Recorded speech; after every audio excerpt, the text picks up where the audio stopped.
Hello. Hello.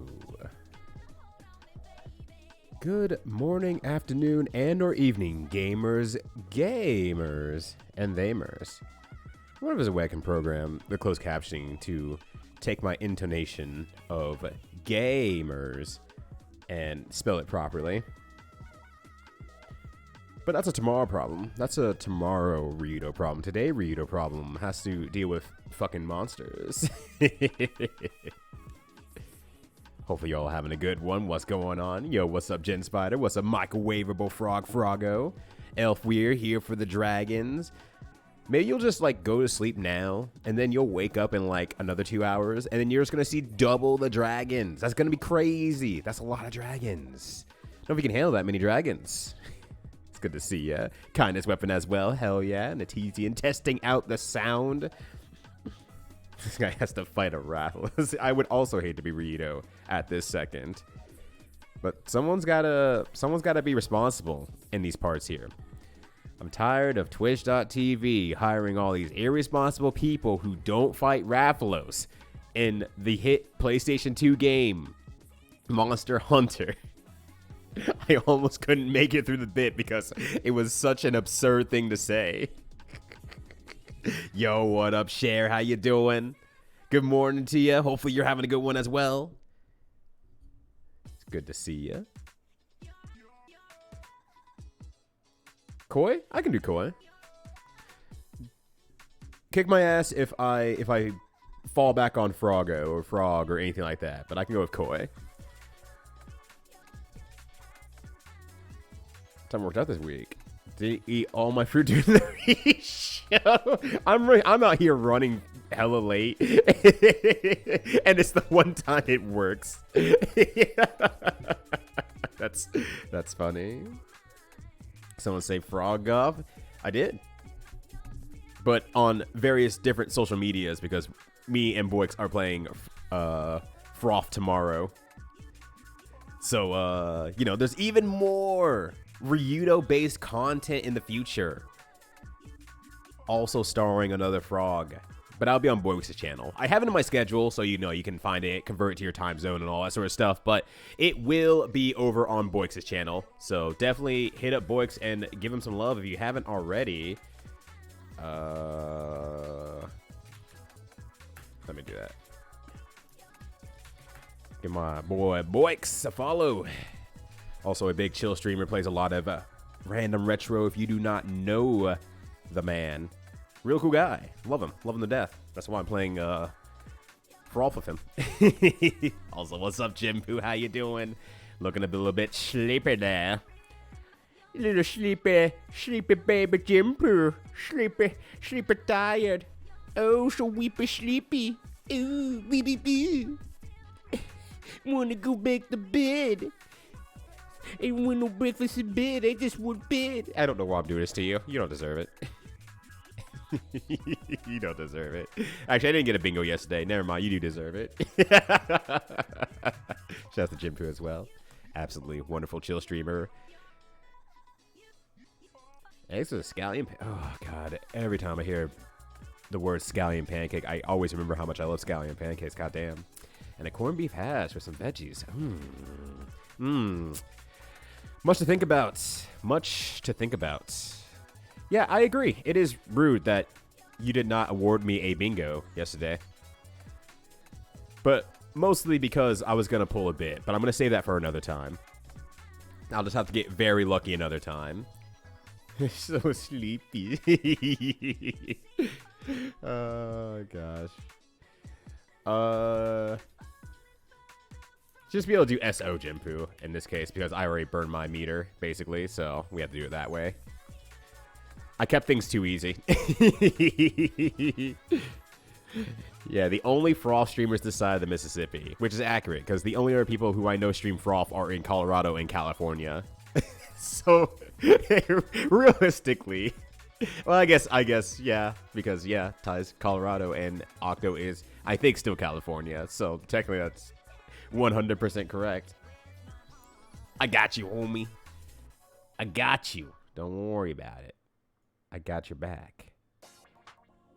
I'm also just buying time. one, I don't want to fight Rathalos, but two, Coldre here released a new track on their Heaven, I guess, album. I guess is the word I want to use here. It's not complete yet. He's just kind of releasing songs like every month or two, and he released a new one today, and I'm just like, damn, I want to listen to all this. It's really good.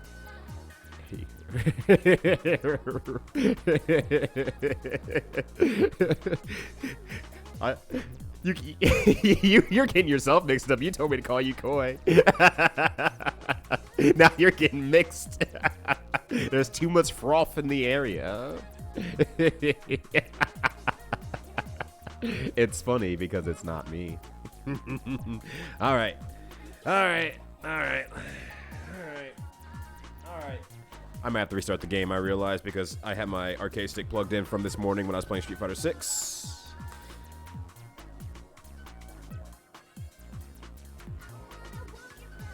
But we'll see if it works anyway. Not that it's a hard thing to restart, I just have to turn it on. Just still jamming to this because Coldre is unsurprisingly very good at music, as you all have experienced this morning. Say Mon Hunter Stick, yeah, you know, let me play the double stick game on a singular stick. I'm sure that will go fine. I'm sure that will go great. Definitely don't need everyone saying it's a twin stick shooter. Everyone is built different, poorly. They're not like me. I'm a god. I can use one stick for a twin stick shooter. Alright, how much is left in this song? Another minute and a half? Alright, I can vibe for another minute and a half. I can kill more time. It was 90 degrees yesterday. Wow, yesterday sucks. I hope today is a little bit more cool, a little bit more chill for you. It's good to see you, Strong Bad Man. Hopefully you don't melt into like a ice cream puddle, but if you do, could you melt into like either a cookie dough or a salted caramel? Thanks. Would appreciate that. Be very one of some of the better flavors out there for ice cream. Known twin stick shooters, that's right. If I was playing the bow gun, it would just be a twin stick shooter. I can't believe Monster Hunter created a twin stick shooter. It's crazy. Just like how Persona created lounge music and jazz music.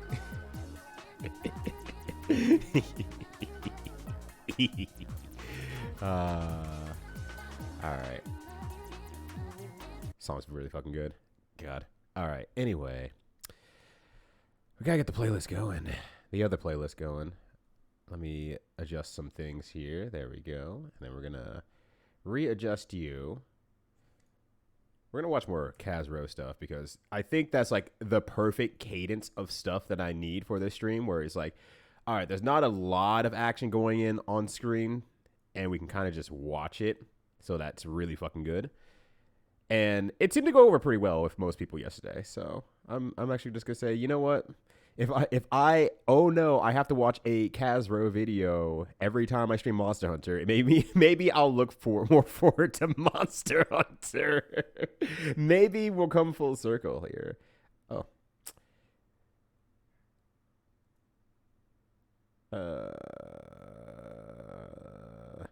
Why is the window misshapen like that? Shouldn't be. Should be about this big. Something like that. All right, we'll go with that. This playlist brought to you by Squarespace. Look, if Squarespace wants to sponsor me, I can say some stuff about going online and creating your own pages for like 30 seconds, like, and I would receive a paycheck of like $70 dues. I don't know how much they pay, but I would take it. I would absolutely do it. Look, I'm cheap. I accept any money that comes my way. I'm a very cheap purchase. Now I'm running on mac and cheese. I don't know if that's healthy or not. But you know what? If you just throw some instant coffee into those mac and cheeses and get like a really like bitter, musky flavor in there, you might be onto something. You might be onto something. Oh, shit! Here, accept this buck. Oh my god, I can't believe it. It's the Gex liker and robot hater, Red Mage Susie herself. Wow, what a day. What a day. Thank you for the 100 acceptances. I appreciate that. I'm just going to put it in my pocket here. That's the sound my pocket makes, and we're good to go. Gotten the thumb screws put on. I'll be more appreciative of the Monster Hunter 1 experience. Now that they've tied me down and held a gun to my head, I guess I'm going to be more appreciative of the Monster Hunter experience. Oh, gosh. Rocky Road on top. I've never been a Rocky Road fan. It's a goddamn shame. Peanut butter swirl is very good, though. I'm a sucker for peanut butter. I love peanut butter. Just in general. Savory, sweet. Peanut butter is elite. Absolutely. What's up, Kefka? I am the cheapest date, honestly. If you look, I like my fancy foods and all that sort of stuff. I like going to my overly fancy, too fancy restaurants, just walk out, you can leave type of shit. Sure. But damn, if you just want to say, hey, you want to hit up like McDonald's, I'm like, yeah. Yeah, absolutely. You want to take me out? You can only go to McDonald's for whatever reason? Sure. All right, let's go. I enjoy your press. Oh, I know why it's all jacked up. Damn it. Hopefully I can fix that easily. I realized what was going on. I accidentally forgot that I was searching for something on the page, and that laid off. That broke everything. That's how stupid that is. It broke everything. It adjusted the sizes just enough so that I have to actually go back in and redo everything here just a bit, but that's not that big of a deal. Do it for you. Do it for you. Do it for you, the people. There we go. All right, that's good enough. I don't need to be super special. Okay, let's rend it all in one place, especially since you can't. Don't you tell me what to do. What if I give 1 bit to every streamer out there? Just to prove you wrong, Susie. What if I did that? And didn't learn HTML on MySpace. I wish I learned more about HTML on MySpace. It would have been more fun instead of entering into a company that wanted someone who could just fucking do everything. And they were a terrible company and they fucking lied. But outside of that, I learned HTML. I was forced to learn how to HTML. Hey, the people building our website are really expensive. Well, yeah, they're building a website and designing it. And could you fix and make a website? No, but you're good with computers. And so I did that because that was my first career position, and I just thought, yeah, I gotta hit the bricks. I gotta do this. And the answer was, well, to a degree, yes, I did have to do it, but ultimately, no, they were really shitty people and company. But all right, that's enough of that. Let me move this to the side here so I can actually see what the hell's going on. Get this video started. Minimize this. I hope that you feel a little bit better there, Jinpoo. I hope you start feeling great today as well. What happened to my chat space? Where's my chat window? There it is. I lost my chat window for a bit. Let's see if I can start the game. Hopefully I don't have to restart everything. Can I just do that? Yeah, okay, it's working fine. It loves me. I love you too. This video is sponsored by Squarespace. All right, cool. So let me tell you how my last month is going. And let me balance the sound. Deadlines, yada yada. Promptly fell aggressively ill. Got some help. Did more work. Still haven't fully recovered. Okay, Kaz, I said to myself, we might have a problem. So this month's video should probably be something that's not going to aggravate your stress. I need to make that a bit smaller. Y'all want to see something that's probably going to really piss you off?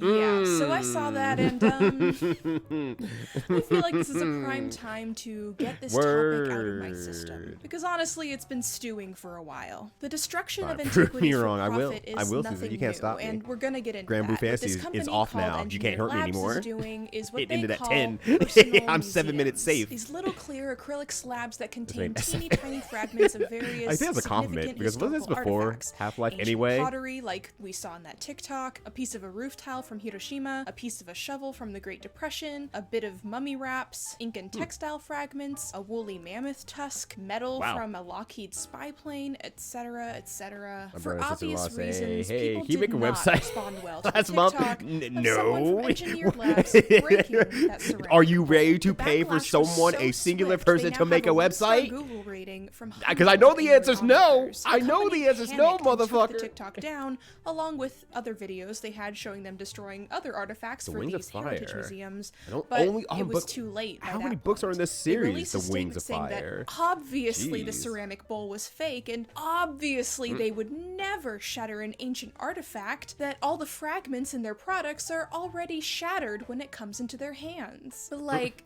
forgive me for not buying that, because come on. How on earth do you just happen to acquire these very specific artifacts that just happen to be in a ton of fragments, all exactly the right size that you need to shove into these acrylic slabs and sell for $200 a pop? Why then would you have full-size versions of these artifacts in stock? If they're just replicas for you to destroy, what's the point? Are you putting fragments of the replicas into these slabs and falsely advertising? Fake certificates of authenticity and all? Or are you really destroying historical artifacts for your products? Because either option is a bad look. Let's just give Engineered Labs the benefit of the doubt for a second here. Let's say that they do acquire these artifacts in exactly the right size, teeny tiny fragments that they'd need by pure luck. Who then is destroying them to make them that size? Who destroyed those fossils? Who cut up the mummy wrappings? Who shattered the real ceramic bowl? Why then would you joke about it on TikTok with no disclaimer that you're not actually breaking a real artifact? And where are you sourcing these artifacts from that they'd end up destroyed for your benefit? TikTok These are the has questions that make their "it was a joke" claim so hard for me to believe. well. But I'm part of Engineered that Labs generation, isn't even though I the don't use it. beginning nor the end of this conundrum. They are very blatantly one branch of a massive tree with deep, deep roots. A tree of lies, greed, theft, and destruction that goes back for centuries. If you go on Etsy or eBay right now, it takes 2 seconds to find dozens upon dozens of sellers who make a living selling moderately priced ancient artifacts, most often Colombian stonework or things like that. They're intentionally vague. That's probably endless, from. honestly, I got Kafka. it from Holy a shit. professor who found it there in the 80s. I found it from a reliable vendor who sources the best antique shops in Asia. I got it from a private collector. And if you think about it harder, it becomes more and more frustrating to wonder how far back that chain goes.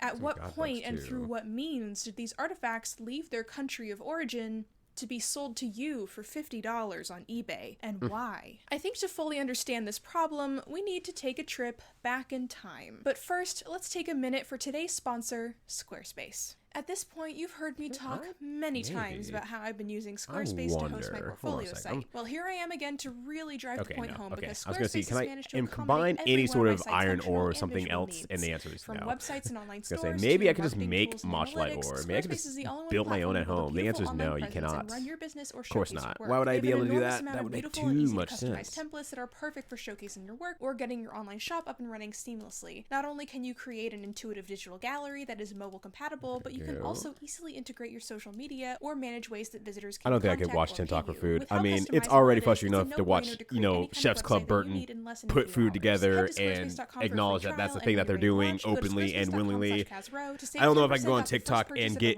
8 billion people who are trying to do the same thing, who think they're on some shit.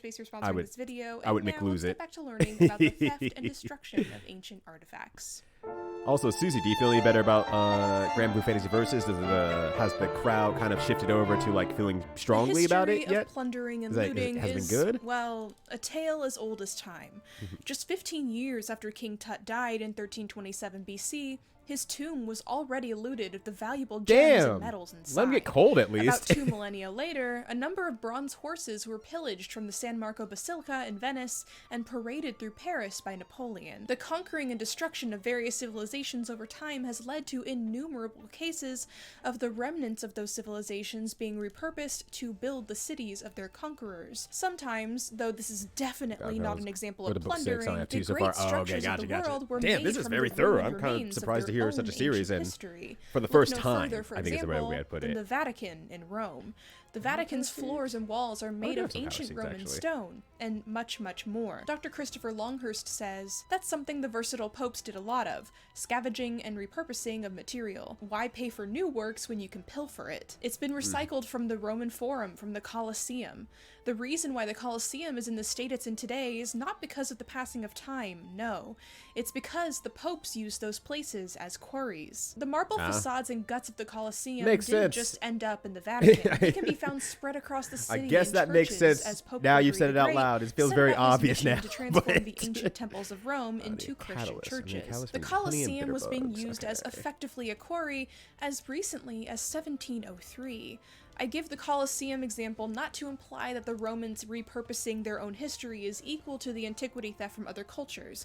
Rather, I want this example to give you an idea TikTok? Excuse of me? how deeply Excuse me, ingrained Kindness it is in Weapon? What the human fuck? history for people to You can't just come up not here and see make shit up. even their own That's as ridiculous. something You sacred wouldn't just to come be here and do that. preserved. A lot of people don't want to keep history alive because they see it as long dead. They want to touch it, consume it, be a part of it, possess it, make it their own. Unfortunately, a lot of the time the way that this goes is that the history of non-white cultures is what gets pillaged. Of course, I need to acknowledge the active role in looting that millionaires in China and Japan have played, especially in recent years too, as well as the cultural theft that happened during the era of Japanese imperialism. Because at the end of the day, the core of this issue is about money, power, and control. I wonder if they just but there's a deeply are fucking historical around reason and finding out why so they in the can US, fix it Canada, later and be like, many okay, we see what's European going on here. We see what we're trying. It's not working. With the physical history of Asian, African, Middle Eastern, and South American cultures. In 2004, UNESCO reported that more than 50,000 art objects have been smuggled out of India in the last 10 years alone.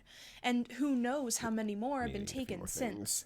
Other than the obvious racism behind this, there's another reason why less wealthy countries are targeted by looting operations. Aliyah Sopa writes, general poverty is another situation where the value of antiquities is exploited. Antiquities are first version of Dragon Ball Fighters let you chain multiple Dragon Rushes? Oh my gosh. Process of developing. I did not know These that. countries are also known as artifact-rich or source nations. When a country is barely holding itself together, socially, politically, and economically, two main conditions systematically follow. First, citizens are destitute and will do desperate acts to supplement meager income, or in some cases to create incomes where none exist. Second, with few resources, successful law enforcement against looters and thieves is difficult to achieve. It is unlikely that resources will be allocated to the patrolling of archaeological sites when killing and other more dangerous felonies are taking place within a country's borders. Outside of museums, no one has any idea how many of these stolen artifacts are floating around the black market, sitting in storage warehouses, or are in private collections. The disappearance of priceless artifacts is a problem many centuries long. Of course, World War II saw the Nazis commit the greatest mass theft in history, where organized teams of Nazi soldiers spent the war stealing hundreds of thousands of sculptures, paintings, and antiquities in an attempt to make Germany the world's cultural hub. I don't know all my historic people, but the person next to Hitler, how comedically villainous that guy looks. Even when some things are relocated by the families they were stolen from, it's a near impossible task to get them back. These stolen artifacts had to end up somewhere, money from donations, even if their new owners got them through legal means and are unaware of their dubious history, the fact is the collectors we've seen this before, right? Like they're running around like a world map, like one guy did like Yakuza like type stuff. Is that what we're talking about? Or are we talking about like they're communicating with you, like they turn around and they talk to you like they're from Elder Scrolls or something like that? Responsible for some of the most intense and deeply ingrained historical misinformation that we're still unlearning today, but the Victorian aristocracy frequently engaged in what I would call hobbies that surpass questionable and go straight into welcome to my twisted mind territory. And I do need to emphasize here before we get into this stuff is like a live stream situation be traced back to rich people getting into weird shit because they're rich and seemingly have nothing better to do. While I may use the Victorians as a general term, is this here, like I'm usually not referring are we taking to AI back from AI? Is that what is going on? Usually they didn't have have the time or the money to be pulling this crap. Fuck Time this is a flesh flat tuber circle. shit. Anyway, you may have I'm seen going an uptick robot. in the last year of people online Nothing to leaving do to stop comments me. on anything They're shooting involving themselves, Victorian giving canned history, responses saying when you something send in a like, donation? Yeah, well, the Victorians What? ate mummies, so... I Unfortunately, feel the same, Kaz, yes, but for completely different reasons. a number Well, of not rich completely. Victorians were eating mummies. To understand why, we need to talk about Egyptomania. J. Greenfield writes in The Return of Cultural Treasures, the 17th and 18th centuries Also, what's bore up, witness more? to Good the to see you zenith as of well. European passion for collecting antiquities. The extension of colonial empires, the activities of travelers that's and two things I didn't traders, need to hear at and once. the That they're growth eating of a class mummies of wealthy private in the collectors Victorian made era it possible to and amass an astonishing quantity of NPC objects from in all over current the era. world. Wealthy Victorians increasingly Yeah. got extremely No, into that's how I collecting feel, Coy. stuff and things. It And hurts. of course, the most valuable things came from other cultures, which they could easily Like take literally advantage cursed of, food. as war and Literally cursed imperialism food. ravaged There's a countries fucking mummy they're overseas eating in out South there. and Middle America, North Africa, West Okay. Asia, We can make more of etc., this. making it incredibly easy to smuggle things out. The issue is, even many museums in the Victorian era and earlier were often not great at keeping a good clear record on their acquisitions, so at this point it's nearly impossible to look at long-held antiquities and collections, both private and institutional, and be able to figure out if they were looted or not. This became an increasingly difficult problem in the late Victorian years when Egypt and its history captured the Western world's imagination. Egyptian mummies were being imported to Europe to be used as medicine as early as the medieval era. In 1580, Let me see if I can open this and put it in a way that is like viewable. I gotta put it here, and then you can see all my messages. I'm just gonna close that for a bit because obviously DMs. But all right, just taking a second here because I gotta embrace everything that's going on. Beyblade Japan official. Actually, oh, not what you're talking about. No, that's actually good content. Okay, never mind. Well, I'll watch a bit of it. Okay, this is what I was thinking about originally. Like, they're walking around on the streets emulating a video game style. なんだなんだあっちに行ってみろ They do nail it, though. They do fucking nail it. Okay, so yeah, this is what I was thinking about originally when you said the NPC content. I'm like, that was going around for a little bit. If it came back, sure, whatever. It's good. It's fucking good. It's really good. That's fantastic stuff. So that's why I'm like, I got mixed too. No, you and me both. We got mixed. We got mixed hella hard. 1986, a merchant named John Sanderson smuggled over 600 But the fact that pounds Beyblade's of fucking doing mummies that is like, into oh the wow, continent. The okay, early 19th as century well. saw the Like, Napoleonic goddamn. invasion of Egypt, which Alright, set let's the take some groundwork bitter for the bugs many, out. many excavations of Egyptian tombs Take and some other god bugs out, I archaeologically guess. significant Take locations some to flash come. bugs The more out. ancient Just Egypt start was mixing some unearthed, stuff here, 'cause the there's some more stuff I'm interested clearly missing out Europeans, here. largely the British and French, became. still Mummies think in Young Buck general were does. one of the number Bug one topics of Hopper. fascination for the Victorian public, as they were displayed in museums for all to see and even touch. It's no wonder why people are so fascinated with mummies.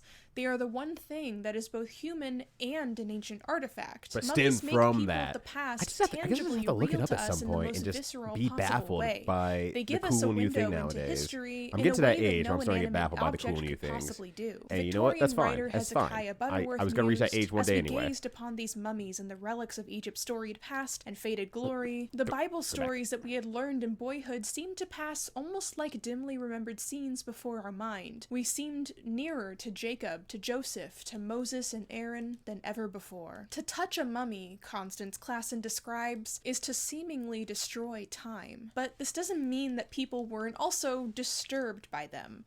Mummy horror began to crop up in increasing numbers as the century drew on, such as The Mummy by Jane Webb in 1828. The reanimated mummy and its curses have been a popular topic in science fiction and horror ever since, driven by the perception that the ancient Egyptians were so carefully mummifying bodies, intending them to rise again from the dead someday. A lot of the time, these stories placed mummies ancient being Egyptians scary in is a one thing I just reverse never really colonialist considered. I role, just figured it just fell in a into like way the zombie conquering the British world. instead of I guess the other best way way to put that. around. In 1884, Grant Allen's My New Yo, Year's what Eve up, Among Lex? the How you Mummies was doing? the story of a Good man morning who to you as steps into well. the world of pharaohs We're learning where about mummies in a destroying pyramid ancient have artifacts come alive. for profit. That He is nearly nothing new, and it seduced fucking by sucks. an Egyptian princess who tries to convince The him to zombie become a mummy himself cinematic before universe. he is eventually rescued. Don't say In that. 1894, Disney is Arthur behind my Conan back with a Doyle's gun, The Ring of waiting Thoth to told steal of a any mummy and a ideas. Louvre museum attendant who die together in an embrace. Okay. And extremely on the nose as usual, friend of the channel Bram Stoker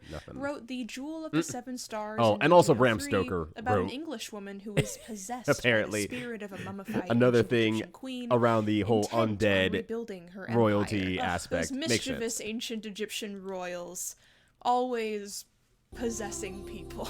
Just like in the present day, as we'll discuss in a minute, poor Egyptians stupid. during the Victorian era often had few ways to make money. But how's it going, outside Lex? of Hopefully you're selling having a their good one. history Happy British Saturday to ya. tourists. Europeans in general traveling that to makes Egypt were nutrients. confronted at every turn Not by bad to locals have. trying to That's why I sell need to get them God bugs in looted the first place. artifacts. I'm sure I can make and, more things yes, like God bugs. I mummies just don't know. themselves, often just parts of mummies, I can just add dismembered or cut up in order to maximize profit. Sound familiar? Many of the tourists recalling these experiences were disturbed or disgusted. But in defense of the locals here, the tourists were the reason the demand for these things was even there, as England effectively tore Egypt apart for all it was worth from 1882 to 1952. Is it any wonder why the locals would have assumed this is what they wanted when $15. You don't have oftentimes Wikipedia. it More than was? just that Constance little old Classen Dracula. writes, one Victorian traveler I wrote feel like that's that true it for was like most disgusting to artists, or see most antiquities most hunters artists in tearing general. up the They body did of other some stuff, poor you know, old right? Egyptian for a Yeah, few but worthless amulets. Why should what not about these that old Egyptians have been Dracula? suffered to lie in peace? That dude sucks. Did they not silently appeal to our honor and beg us to leave them in their chosen Blood. sepulchres? He The mummy, sucks which blood. seemed so powerful when enveloped in legends and showcased in a museum, appeared abjectly powerless when broken Let to me see TikTok. pieces Do you and still want that? scattered over the sands. I'm not gonna lie. I Tourists kind of could do. be just as cavalier in their I treatment of kind of mummies as do. collectors. It's still on John my Briggs mind. wrote that when he found a deep hole in Like, a I mummy don't wanna burial admit it, chamber, but I I'm- looked around I'm for something to throw down to try the morbidly depth by curious. sound, and seeing nothing but the remains All of the the dead, morbs. I stuck my candle Step back, in a he's niche gonna of the morb. limestone wall, and raising I a just need mummy, one of hurled these. it down the pit. There was a short pause, then thud. It fell with a distinct hollow sound at a great depth. The foreignness of mummies and their implicit status within the West as trophies of colonialism no doubt made it easier for Westerners to treat them so casually. It's hard to imagine John Briggs duplicating his actions back in England and using a skull from a local cemetery to sound the depth Yeah, of the church well. In they- any case, many Victorians That would change weren't everything. Like, disgusted, what do and you in mean fact you're sought out using the mummies for skull their of Johnny's grandfather to throw into that well? Fuck you. Oh, they're not white? All right. Yeah, throw it in. Okay. Everything popping up in the middle is a donation. Okay, gotcha. Oh, this is actually YouTube, so that makes things hopefully pretty easy as well. Ice cream so good. That was good. Coconut fire. That- Ice cream oh, so that's good. where this is Yes, coming yes, from. Yeah. Yeah, strong woman. Yeah, strong woman. Travis, money gun. I got your name. Wow, a lot of gifts for you. Ooh. Hee haw, yes. You got me like a cowgirl and me right at your tongue. Ooh, ooh, ooh. Oh, thank you, baby. This is so cute. No, that's right. Bring out the knives, that was Kai. good. Lemonade. Coco, excuse me. Yeah. Yes, Oh, yes, I yes. can say Yeah, it. strong woman. My brain just broke at this. Okay, because I remember seeing a video. Someone quote retweeted it and said, "She sounds like she's like canceling moves in a fighting game." And I watched that video. Oh no! And now it. Let me phrase this carefully. The video context now makes sense. The actual video does not make sense. But the moment you see someone making a bunch of dollar redos and you think I can emulate that, it's taken off. It's fucking going. I don't understand and I'm mad. What up, Sandox? Thank you for Snaky Bus today, by the way. I signed on today and was like, oh, what the fuck? A gift from my friend just like that? That's crazy. The U.S. Congress really is in a museum. They belong 6 feet underground. What's up, Fizz? Good to see ya.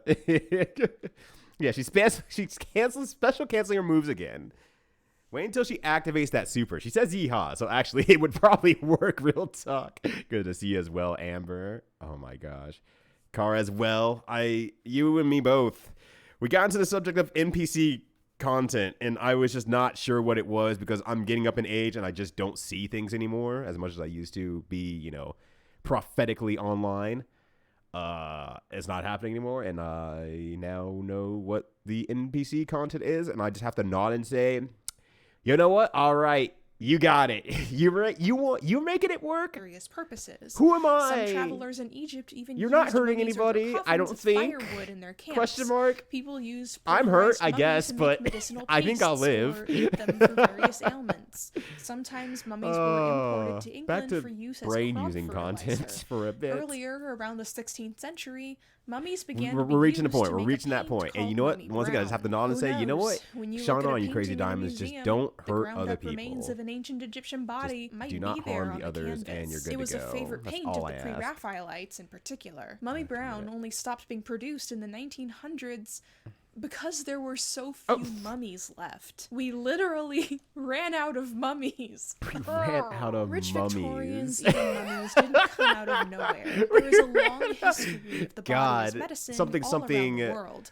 After colonizing, 1492, running through Europeans all these became resources morbidly in an area, fascinated with reports and of nodding to cannibals in the themselves. Americas, We did it. and over time, cannibalism became people's favorite They topic get a phrase of thingy disgust. system on TikTok. Ironically, their vitriol towards these cannibals, whether they were I real or mean, not, was hypocritical. true, given I the fact guess. that Europeans I guess have it's been like, using where various is the elements line, of I the guess, human body between for medicinal choosing to consumption donate for and decades at least. In the medieval era, being distilled coerced human bone was used as an epilepsy to treatment, donate. and distilled Like, blood of healthy I'm young thinking of like men was cell phone sometimes games, like used gotcha as a games and stuff like tonic. that The really word harp mummy on itself gamblers' originally meant mentality medicine, to pull as people Egyptian in to mummies gamble. started to be used to treat Or ailments too, play their game but or the roll word more, stuff applied like in a that. medicinal I don't know context how to, that system works, so I all can't corpses say to be anything used about as it. medicine. Some fresh, But outside looking some in, not. I'm like, it seems Followers like of the it's Paracelsian a school of step medical thought were around, dedicated to the idea of corpse medicine, and they like grew in influence streaming throughout on the Twitch. 1600s.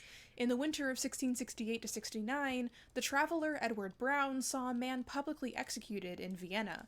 He wrote, "As soon as his head fell to the ground, while the body was in the chair, a man ran speedily with a pot in his hand, and filling it with the blood, yet spouting out of his neck, he presently drank it off and ran away." Meanwhile, in Denmark, famous author Hans Christian Andersen recalled, "A pitiful poor person made to drink by his superstitious parents a cup of the blood of an executed person, in an attempt to cure him from epilepsy." As you can tell from the tone of these quotes, corpse medicine wasn't a universal belief, but rather a common superstitious one, so it's not fair to peg it on sometimes you just gotta try, right? A lot of them Fucking, were we're all out of rightly ideas. disgusted by it. It's time to Ridiculing drink the all blood of other historical people. I'm Europeans sure. for this stuff is I'm kind sure of to like cure if them there. in a couple hundred years from now, people looked back on They us made it from the about other COVID cultures. pandemic Yeah, and were like, it's "Can really you nice when you could believe just all Americans go were using on the horse Victoria parasite net medicine and to lie." treat COVID? What idiots! Like, damn. Yeah, Some no. of us, yes. History All of repeats us, itself. Absolutely not. There are stupid and Only gullible things people anymore. in every era. At the Don't same worry, time, England's working on let's that give themselves, some more too. context to why European Christians would have They're fallen trying for themselves the idea as of well. the corpse as medicine. Think about it. In a deeply, And by don't deeply worry, I mean religious extremely Christian worried. society, Fucking hella worried. every week at church, things are still people fucked up. were consuming the body of Christ, the Eucharist. This too would have been seen as a form of corpse What do I medicine. have here? Consume Christ's combined. flesh, and your soul is cured. So it's not a far leap for true. people back then Okay. to think, Yeah. surely then If a it's a physical body is a can cure. cure my Yeah. physical problems. Makes sense, actually. The body in death means nothing. Their soul is in heaven. It's saved.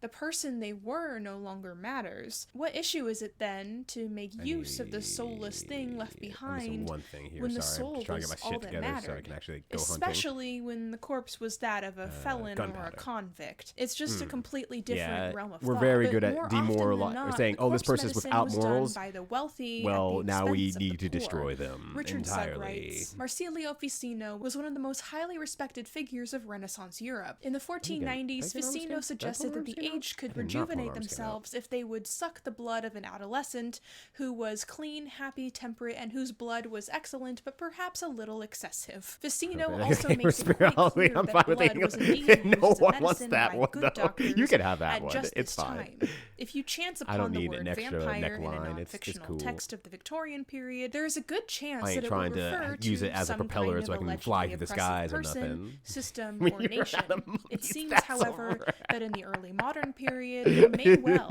have been real vampires.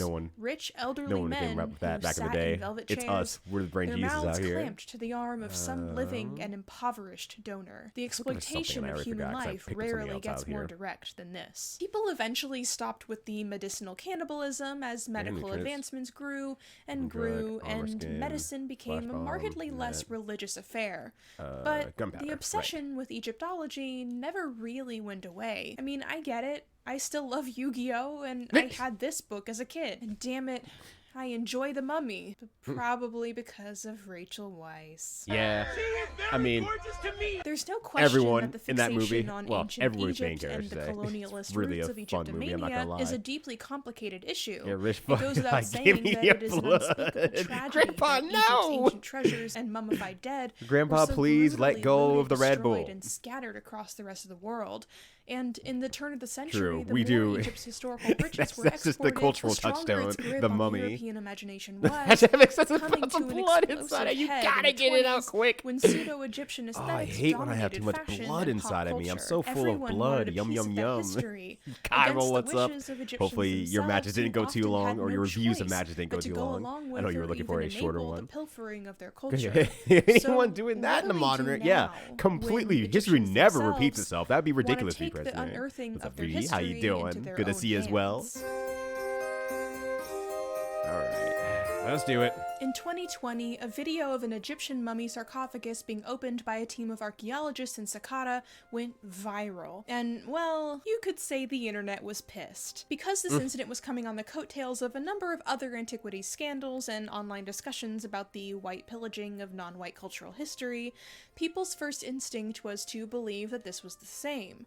But in truth, this excavation wasn't carried out by foreign white archaeologists looking to exploit Egypt's dead. It was run and operated by Egypt's Supreme Council of Antiquities and a team of Egyptian archaeologists led by Mustafa Waziri. Significantly, there's an obvious reason why Egypt chose to publicize the findings at Saqqara so dramatically. This was November of 2020, when the early part of the COVID pandemic had taken a metaphoric sledgehammer to Egypt's tourism industry. And whether we like it or not, Egypt's economy still depends very heavily on tourism, hinged on the historical aftermath of Egyptomania. It is completely understandable why sense. the internet's first reaction to the opening of the sarcophagus was See, to you assume committed that to the white same player in archaeologists the- with dubious intent were doing it. Because, well, that's who was doing it for many, many You're cursed. decades. You're cursed, But Cairo. while You're just bringing understandable, Yakuman the into the backlash world. from the internet still Stop it. echoed, ironically, Cut it out. dehumanizing ideas left over in our culture from Egyptomania. In particular, the idea that opening this sarcophagi will unleash the mummy's curse. Damn, Anyone mummies who's are ever good. ridden the Indiana Jones— wait, no, that was right. I was right. Anyone who's ever ridden the Indiana Jones— why does that sound wrong to me? Oh no, you said Indiana too many times. Anyone who's ever ridden the Indiana Jones ride at Disneyland has gotten a pretty prime example of how standardized the mummy's curse trope has become. From The Mummy to Night at the Museum to Oh my God, I forgot Goosebumps about to Night at the Museum. Tuttenstein to Yu-Gi-Oh to The Other Mummy to Scooby-Doo to Under Wraps to literally any random documentary about ancient Egypt. And the numbers Oh, are God, I 9, fucking and hate this 9 shit. is also the number of the planet Mars. Did we come from Mars, or was Mars a stopping place, or was this a symbol that we were just arriving at the ability to get to Mars? As you do. Mummies, and all of ancient Egypt for that As you matter, cannot exist on their own in any mainstream discussion. They always come coupled with this idea that Egypt's dead are inherently supernatural, and though often there's the no mummy's way curse is that these portrayed colored as a punishment people for overzealous had and disrespectful white archaeologists or travelers, lifestyle it still thing simultaneously that paints was them in an antagonistic similar to our light. style here. However disrespectful our protagonists were Oh to my the wishes God, of the game! supernatural Why dead, did you make me they're fake still jump our off the protagonists, non-existent and the dead cliff? are still scary I hate that so much. and must be put in their so place. much about this Though game in sometimes. non-fictional discussions, actually people reset, frequently I think. use the curses of the There's dead just are no going to reason get to you go for on being without stupid this enough to run. open that coffin up as a well-intentioned way of slamming entitled researchers. It's also often an outdated way of looking at the issue that accidentally distracted falls by into reading? the Reading's trap good. of Reading's painting powerful. non-white cultures I have as people not read the stuff unique to and me complex instead. systems that they are or were, but spooky, ooky, To paranormal quote things Boondocks, that definitely will curse you. congratulations which, in on a way, reading. serves to dehumanize and demonize them. These mummies weren't Just give me a omniscient, raging immoral alias ghost wizards. racism jump They were scare. regular people, and I really do think that Well, we can that'll have probably be the last meaningful one in this discussions video. about ancient Egyptian religious and mystical But it's beliefs worth and practices making fun of those without people falling who into these can't get their heads out of their sure, asses you for that could shit. Say, maybe those archaeologists were Egyptian, but they should have Germs just and left the dead spooky to ghosts rest. and Why do demons, we need to right? dig up these treasures? You open up and Well, it's like, oh, if not ew, them, gross. then who? At what if point Dial does a can't clean culture that start off, and I stop might be having a boned. say in what they can do with their own physical history? The Western world already By other gutted things I did, Egypt's right? dead for all their Still, worth. congratulations Are on reading. Egyptians themselves I'm not taking allowed that to away take their from you. history You've into earned their it. own hands? You could argue about the intentions of the Supreme Council try this of again. Antiquities, or whether or not these archaeology teams actually reflect the wants of the regular Egyptian citizens. The tragic issue is, as nice as it would be to believe that if we purposely don't touch these treasures, they'll rest in peace forever, that's just not the case. nah. Because no matter what culture we're discussing, people know they're there. And if anyone knows where they are, I'm gonna open they up can be a mummy exploited one to day, fall into the and hands it's gonna be of really the dusty, rich and I'm not gonna and take my allergy disappear meds that day. I'm gonna forever. start It needs seizing, to and be I'm like, oh no, acknowledged that Rito's cursed. oftentimes We have to local shoot people him. can be I'm like, wait, active what? No. participants in the looting of their Please. own cultural artifacts. I didn't bring my because they my desperately bullet need the dodging money. armor today. Aliyah Sopa continues, the process of looting antiquities is socially organized and requires a multi-layered network of diggers, middlemen, and dealers. The actual taking of antiquities is often carried out by local diggers, referred to as either treasure hunters or grave robbers. The treasure hunters and grave robbers view looting we as gotta a way open to up a supplement their hole inadequate in your incomes head earned from their to legitimate make jobs sure- and legal jobs. to make The sure challenge to these it's all individuals out. is locating the antiquities, but Okay, over there we time, go. these looters develop tremendous knowledge of where to locate and how to value artifacts. Once they have found the artifacts, it is relatively easy to obtain them, as archaeological sites are often ill-protected or unknown to those outside of archaeological circles. Ultimately, these individuals will sell their finds to a middleman in hopes of liquidation. The middleman, in turn, sells the artifacts to either local or foreign dealers. A significant portion of the looted goods are smuggled out of the country via planes, trains, automobiles, and boats, and into art collecting countries such as the United States, Switzerland, Germany, France, Japan, and Hong Kong, making illicit antiquities trade truly international in nature. In fact, smugglers are said to come from all walks of life, but are oftentimes journalists, art brokers, and even diplomats, who take advantage of the immunity from a search given to diplomatic bags. As expected, this opens up yet another Pandora's box of problems and questions. Who owns the history of the dead? Should it by right be entrusted only to those who have the means to preserve it? When a random person finds an artifact in the ground, who does it belong to? The government or the finder? After all, Yeah, that the finders artifact is the keepers. cultural history of a people, and what is a country off, game. but its people? You may be wondering Fuck at this off, point game. what the laws That's say so about this stupid. issue. Since at least the mid-1400s, countries have been putting laws in the books detailing what should be done with excavated artifacts, but these this is laws great. are always notoriously I'm glad that you thought the same thing, hard to Kefka. It was in my enforce. A head, lot of and the I'm like, time, looters will just force to don't face say an it. Just artifact in don't order to make fucking say it, unrecognizable me. to law enforcement. But I was Frequently, thinking it. artifacts are damaged anyways during the act of looting itself because the looters are in a hurry. It's did I nice just to leave the think map and go back back in. Would it antiquities land are faster? safest in the hands of scholars. Today, researchers and archaeologists have extremely strict protocols and have worked very hard to reestablish public trust in the archaeological process. Before I get into this section, I just want to say that I have a lot of respect for the work archaeologists and museum professionals do. Today, archaeologists are extremely outspoken on That's good, at treating least. historical sites and artifacts as well as their people with respect. It's not perfect, sure, but the field today is a world away from what it used to be. But of course, there are exceptions. For example, the building of the wall separating Israel from Palestine's West Bank has, in very recent years, caused damage to Palestinian archaeological sites. Oftentimes, the proper excavation of these sites was forced to be I done was hastily behind the whole damn or thing. improperly in order to get it done before the wall's construction, or the wall itself was rerouted to encompass these sites on the Israeli side. As of the late 2000s, over 2,800 sites were negatively affected by the separation wall. The relationship between locals and archaeologists here has a similar history to other Swana regions. In the 1950s, American archaeologist James Pritchard excavated the Palestinian historical village of Gibeon. An excavator from Aljib recalled, "This man excavated the village at the end of the 50s. He came 3 or 5 months, not the whole year. He would come in June or July and stay until October, and then he would disappear together with his group. In the winter, when the weather gets cold, the local people who worked with him would start digging, but not in daylight, just at night. The people of the village would object to that because diggers were destroying the land, but Pritchard would encourage those people and give them money for their finds. Later on, those people started working for themselves. Pritchard was buying their finds through a middleman from the area of southern Hebron. This man would store all the finds in his home until Pritchard came back, and Pritchard would take all the objects and pay him any money he asks for. No questions asked. Other people were also selling him objects, and when he was not around, they were selling them to souvenir shops in Jerusalem. Stories like this are common reasons why so many locals turn to digging for artifacts themselves. Yeah, I was gonna say, If we if, don't if do the it, value's in the ground, foreigners fuck it. will. And You if probably just anyone go should be for it. profiting from our history, shouldn't it be us? It's an incredibly complicated problem. Nowadays, archaeology is largely focused on contextual data. How are these objects found?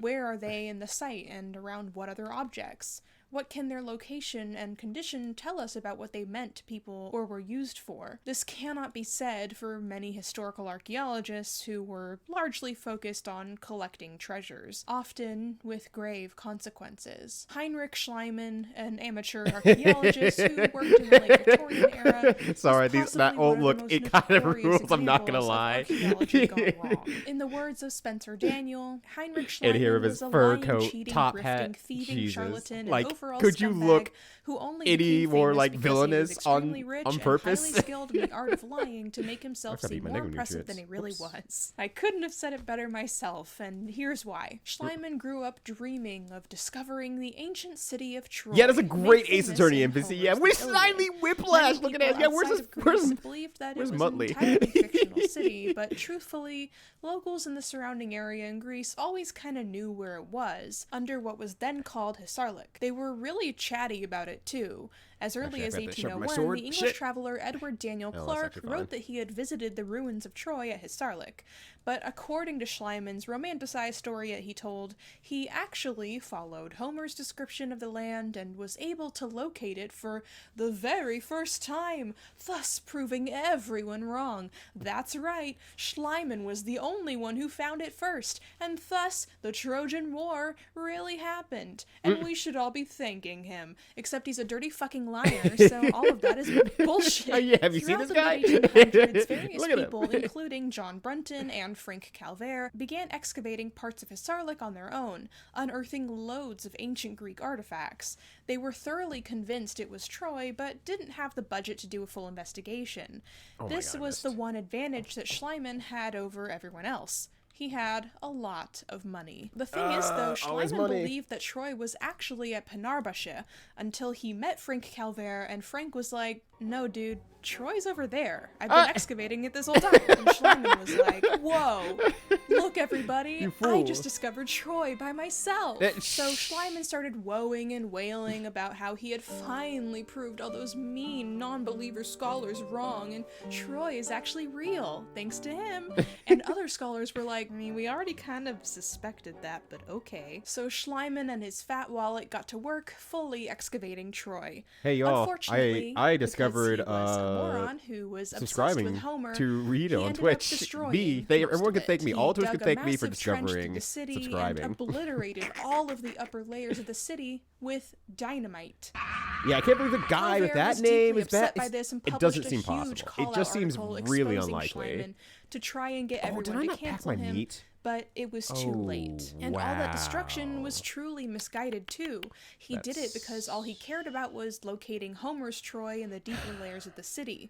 U.V. Andreev writes, H. Schliemann, who discovered Troy in 1870, was mistaken in assuming that Homer's Troy was the settlement second from the bottom of the 7 occupations discovered at the same site. In fact, it has now been established that Troy, too, belongs to the second half of the third millennium or BC. leave your coding That is, it was leave a coding occupied almost 1,000 derogatory. years Holy before shit. the Trojan War. This Troy guy was 7A born to be was a ignored villain. by Schliemann. That Even is worse, actually the relatively a great well-preserved Ace stone Attorney walls of Troy NPC. 7A were demolished to construct barracks for the workers hired Alright. by Schliemann.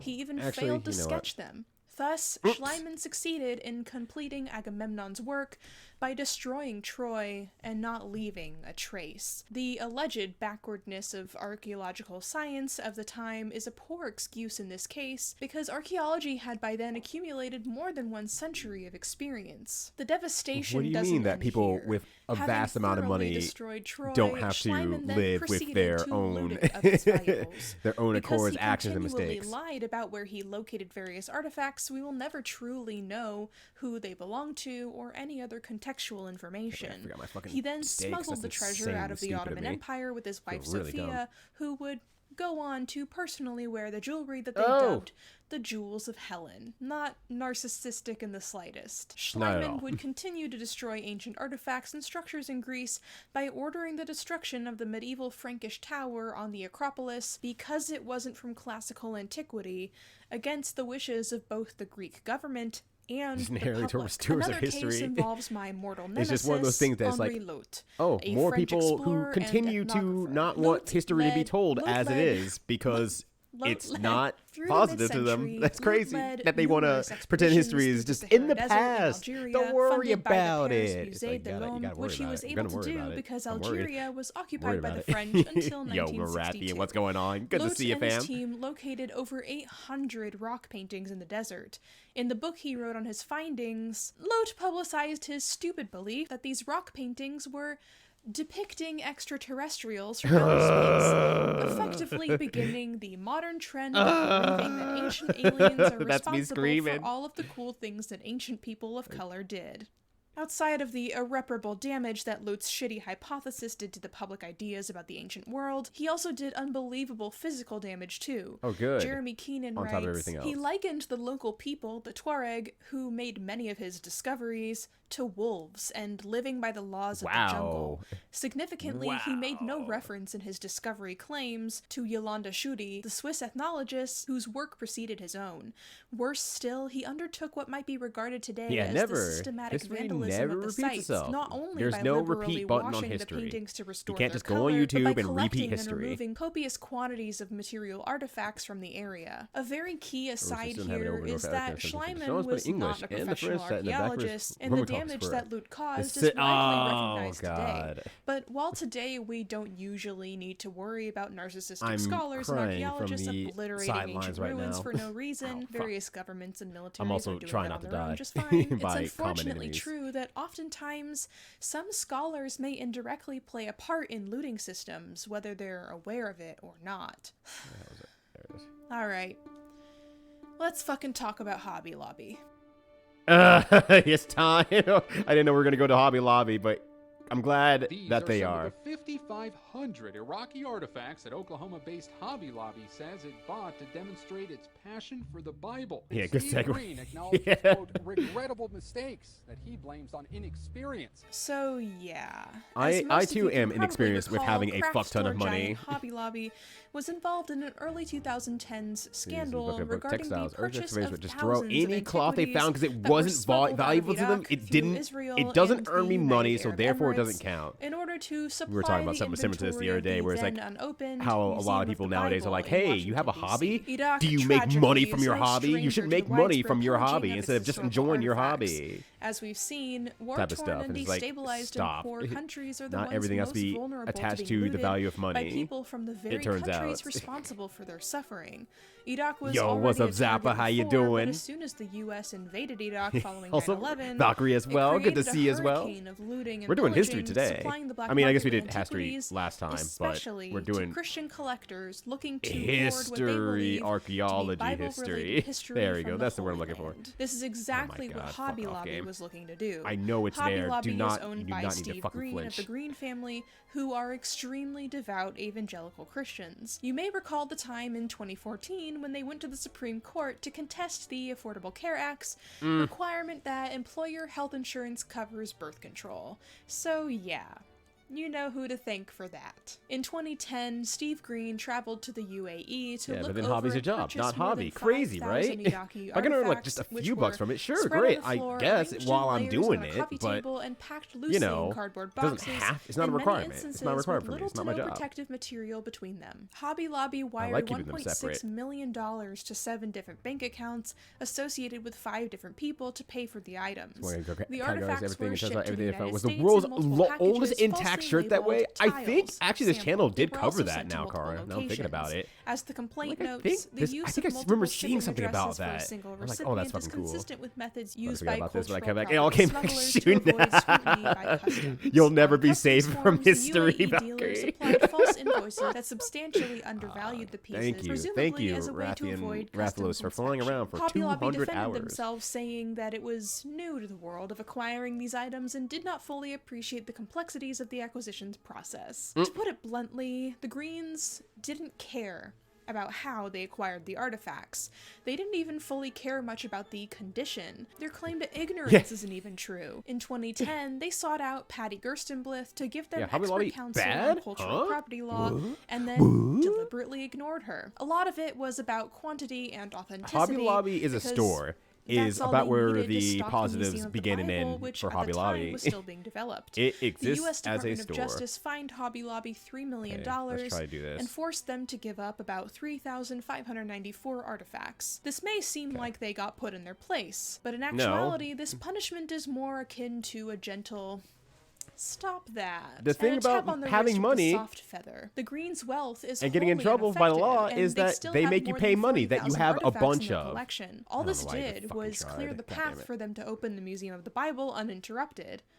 And it did. It opened in November of 2017, but has caused smuggling controversy as recently as last year, when they were forced to return the fucking Gilgamesh Dream Tablet back to Iraq when it was discovered to have been illegally smuggled out of the country with a forged letter of legality. The same year, the Wow. Greens also had to return to Iraq over 8,000 other looted artifacts and 5,000 to Egypt as well, proving that they haven't learned their lesson because they already knew the lesson and frankly just don't give a shit about it. If I Right. covered every theft and return incident these people have gotten into in the last 10 years alone, They we'd have be infinite here money whole to goddamn solve day. all their the theft problems. and smuggling of historical heritage A is monetary-based very punishment complicated system only as we works discussed earlier. So complicated, people in fact, who that don't it's have easy money for in the scholars first and place. good-intentioned Love researchers that to I've been get caught sitting up here in the for like web 5 hours just by trying to do waiting the for this very thing important to- work of interpreting and uncovering the history Okay. behind these valuable items. just to get it over Eagerness to learn what we still can from dubiously sourced antiquities stuck behind this guy. often leads Stop scholars game. to Oh my authenticate God, stolen pieces, please. thus legitimizing them You and gotta be kidding me. driving up That their is price all hitbox. exponentially, Oh, fuck off, game. which instigates more looting, thus destroying more history, lather, rinse, repeat. Our knee-jerk reaction may be to lay blame then on scholars and museums, Fucking hate but in many cases no one has any idea that they're dealing with looted goods because the market has gotten so good at forging extremely legitimate-looking papers. It's a truly unfortunate situation for most people involved, with no easy answers. Michael Press writes, "We've all experienced a loss here. Because people like Green are willing to buy these things, the rest of us lose a massive amount of interesting information about the ancient past. These tablets have no context. Were they bits and pieces looted from many sites? Were they all one library?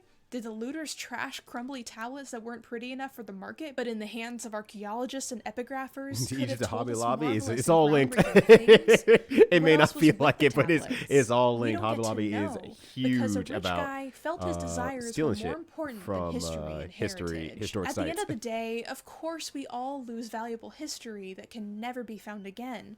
But more importantly, the loss is so much more painful and deep for the people from the places these artifacts are from. Looting artifacts specifically steals away It's just sunk irreplaceable cost. They can just sit there and say, history "Oh yeah, of just people a sunk from cost from Iraq, the company, from Egypt, from just South a little bit of America, sunk cost," from and then people will Palestine, also go from online and be any of like, these places "Well, that are hemorrhaging just because they're history worth this in a much very money doesn't physical mean that sense every day. they have I know all some that of in you have cash." already It's like, well, gone they down sure to the act like they do, comments to so angrily it doesn't type fucking something matter. Like, who cares? It's It's a just terrible argument then. stuff. Why should we give a shit about some old dusty objects? All of us are suffering every day from more pressing issues. Who why should you cares care about if old some dumb stuffy millionaires objects? are buying antiquities?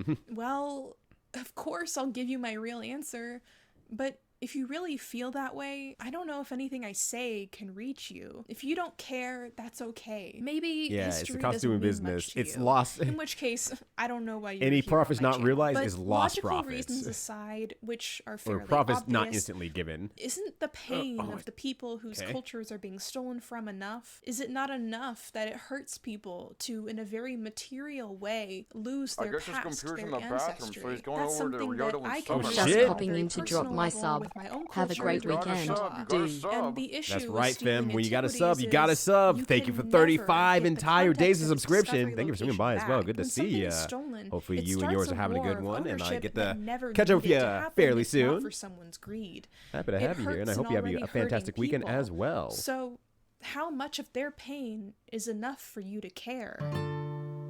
Doing this, I'll just take some time to build another one of these. Humans just love to collect stuff. We love having We fun do. stuff and things, We and are we birds. love holding on to them because we attach sentimental value to them like a dragon sitting on hoards of gold and jewels. Please just For instance, large barrel I have a and- shelf of little guys, and I know you're gonna ask for a tour, so let's take a sec to tour my shelf of little guys. Oh, come so this is my on. shelf of little guys. you Let's start fucking over kidding me? here. This is an owl that my friend Dude Why? gave me. This is, Why? just some Fucking old man why? named Tim Earl. Hi Earl.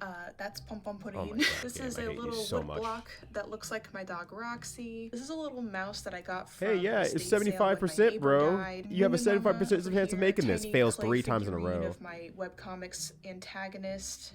Fuck you. This is a little Bitch. bunny. I love him. Not sure what his deal is. He's a little suspicious, but little don't worry guy. about it. A Just a little, little guy. golden retriever Don't worry about who it. looks like my dog Luna. I don't know. I got this guy from World Market. It's a little. I got this guy from World mouse Market. based on the ones from the Hilda cartoon made by my friend Yuna. 2 more And felt collect them. mice. This is Mouse Frodo and Mouse Gandalf. Good. And these 2 Collect are the them. You got newest your little members to the little dragon. shelf. You got a little They were dragon sent to me in by you. a subscriber His birthday's named weekend. Audrey. Ooh, Thank well, you tell so eBay I much, said happy Audrey. birthday. And She'll yeah, go what? my And collection of little you can just guys. nod and When say, does it enjoy the stop museum, being kid. okay to collect things? I would say, damn, use common sense. I feel like it's pretty History obvious, YouTuber. but History apparently YouTuber. not. Because here on the Relatable? internet, we've seen Me more don't than our fair understand. share of people with What the collections fuck that is leave going the on here? funky and unique category and have drifted into something a lot more morally hit it from here? dubious, if not completely deranged. Let's return to the world of TikTok for a second. Okay, I got some and free hits on bring his our head old because friend it got Tumblr stuck, into so the I'm ring going to as accept well. that. If you're tuned into nerdy internet spaces, you might remember a fascinating incident that happened on Tumblr in 2015. It's all that is frequently OC dubbed and collections are just Bonghazi. future That hobbies. December, a call-out post by Future Tumblr potential user hobbies. Pastel Prouver surfaced accusing user Little Fucking Monster of stealing Nah. human remains from Louisiana graveyards. Little Fucking Monster, Little aka Fucking Monster. Heathen, aka Ender Darling, had posted You to have a to be called Facebook Little group Fucking called Monster. the Queer Witch Thank Collective you. Group, talking about how they had I got coffee collected now. washed up human bones from a graveyard in New Orleans. Once again, you can't make After this shit up. backlash on Tumblr started First, we to had the surface, old history guy who Darling looks like fought a back, Phoenix accusing Wright those villain, upset of and now we have racism Little because they Fucking offered to Monster donate the out bones to here. other people in a safe That's space so for funny. POC witches. Darling wrote, I was walking into the graveyard like I usually do once a week because it's fucking in disrepair, and I try to do what I can with weeding and offerings, and I witnessed an old man digging with a shovel and a backhoe tearing into old plots. You fucks want to threaten me, yet don't actually sit to rationally think about how in-ground cemeteries actually continue to be able to have bodies buried there. I made a quick decision when I watched a few bones tumble from the dirt and into the street. I picked them up and went through the graveyard and picked up the ones I saw on my path, knowing that they were either going to be crushed or swept away. And I'm sorry, but for me, a spiritual person who works with death, seeing a fucking machine tear into graves like that seemed a lot less respectful to the dead you all are so concerned about than me picking them up and saving them. I did not dig up anything. Here's the thing, you bunch of fucks. Magic is dark. Magic is bloody. Magic is scary. Magic isn't just fucking white light, fairy dust, bowls of honey on your damn altar. Instead of being angry at the frat parties that actually break into cemeteries and cause fucking damage for your stupid college parties, you want to be angry at the kid who literally picked up bones from the ground to save them from getting swept away.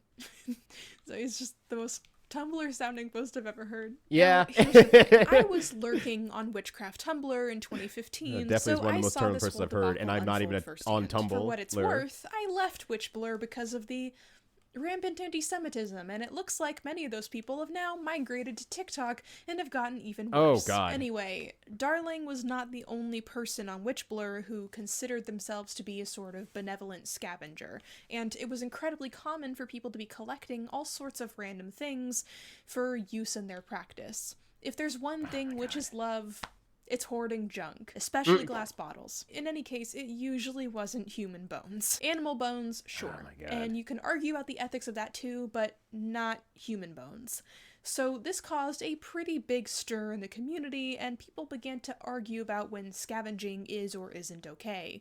People argued, people had a good laugh at Darling's expense, and people moved on. Except history always repeats itself, and in 2021, What? That's TikTok crazy. had a bone collecting controversy of its own. TikTok user John's What do Bones, you mean history aka repeats John itself? Ferry, built a large following on his bone expertise. He had a room completely filled with bones, most of which being human bones, including a spine wall. A Ferry spine said, wall? And in the Mortal US, there's no Kombat looking federal ass? regulation against the ownership, sale, or possession of human osteology, so it's completely legal. What the fuck? As it turns out, Ferry had a company called John's Bones, which sold and distributed bones to osteologists and medical institutions. He admitted that most of the remains he sold were sourced from India, China, and Russia. In terms of Oh, where the good. bones come from, they typically came from China, Russia, or India. India being one of the largest suppliers. And were most likely very poor people. He was unable to adequately prove that the bones were sourced ethically. In any situation where the poor dead are involved, the answer is probably no. India banned the export of human remains in 1986, but the black market there still thrives as grave robbers dig up dead poor people to sell. Up until 2016, you could buy human remains 2016, on eBay. jeez. It goes without saying that the users of TikTok were a little bit pissed. Now, I know what you're probably thinking. Wow. Kaz, what the fuck do the social media bone clowns have to do with antiquities theft? I'm connecting the dots, okay? I'm connecting the dots. My point is, people love hoarding and collecting, even when it's bad. Even when it hurts people, because they might think that they're justifiably not hurting anybody. These are human bones, Accurate, sure, but this honestly. person is long gone. They're dead. What difference does it make if I have them? I'm not like the rich Victorians and their mummies, or the Renaissance Europeans and their corpse medicine. I'm just gonna have to not write eating down the something bodies. I'm in my- respectfully holding on to them. I do believe that Ender Darling didn't have bad intentions. I'm just gonna, like, when I die, I'm those like, bones. okay, They you can use used my bones in their bones, practice, but you and have they to use it in a allegedly saw comedic fashion, workers in like the attach them to like some graveyard like strings or something apparently like that, into like a destroying puppet some show, graves, and the and make graveyards funny are bone poorly pose cared for for, me. and flooding washes the bones This up all is the what I time. would want, What all right? difference does it make if Darling takes them? Well, the issue is, these graveyards are majority non-white graveyards. Those are the bones of people of color. Ow. They could have done any number of other things that would have at least been respectful. Okay, cool. But the Cool game. fact is, Darling took those bones Cool game. because Thank they you. wanted them. The same reason why John Ferry didn't just have a morally dubious bones company. He had a bones room. They like bones. He's the bone they guy. Saw them. He They has a wanted bone them. zone. This They got guy. 'em. And people's outrage at the he bone used money collecting to comes from create a the deeply bone zone. personal space that is the same part of our souls that's first instinct was to be angry when we saw the Sakata sarcophagus being opened. A deep sadness for the ancestors who can no longer help themselves, and a deeper fear for ourselves. A part of us wonders, when I die someday in the future, will my bones end up on someone's altar or bone room? Will I know? And more importantly, will someone, anyone, bring me home and lay me back to rest?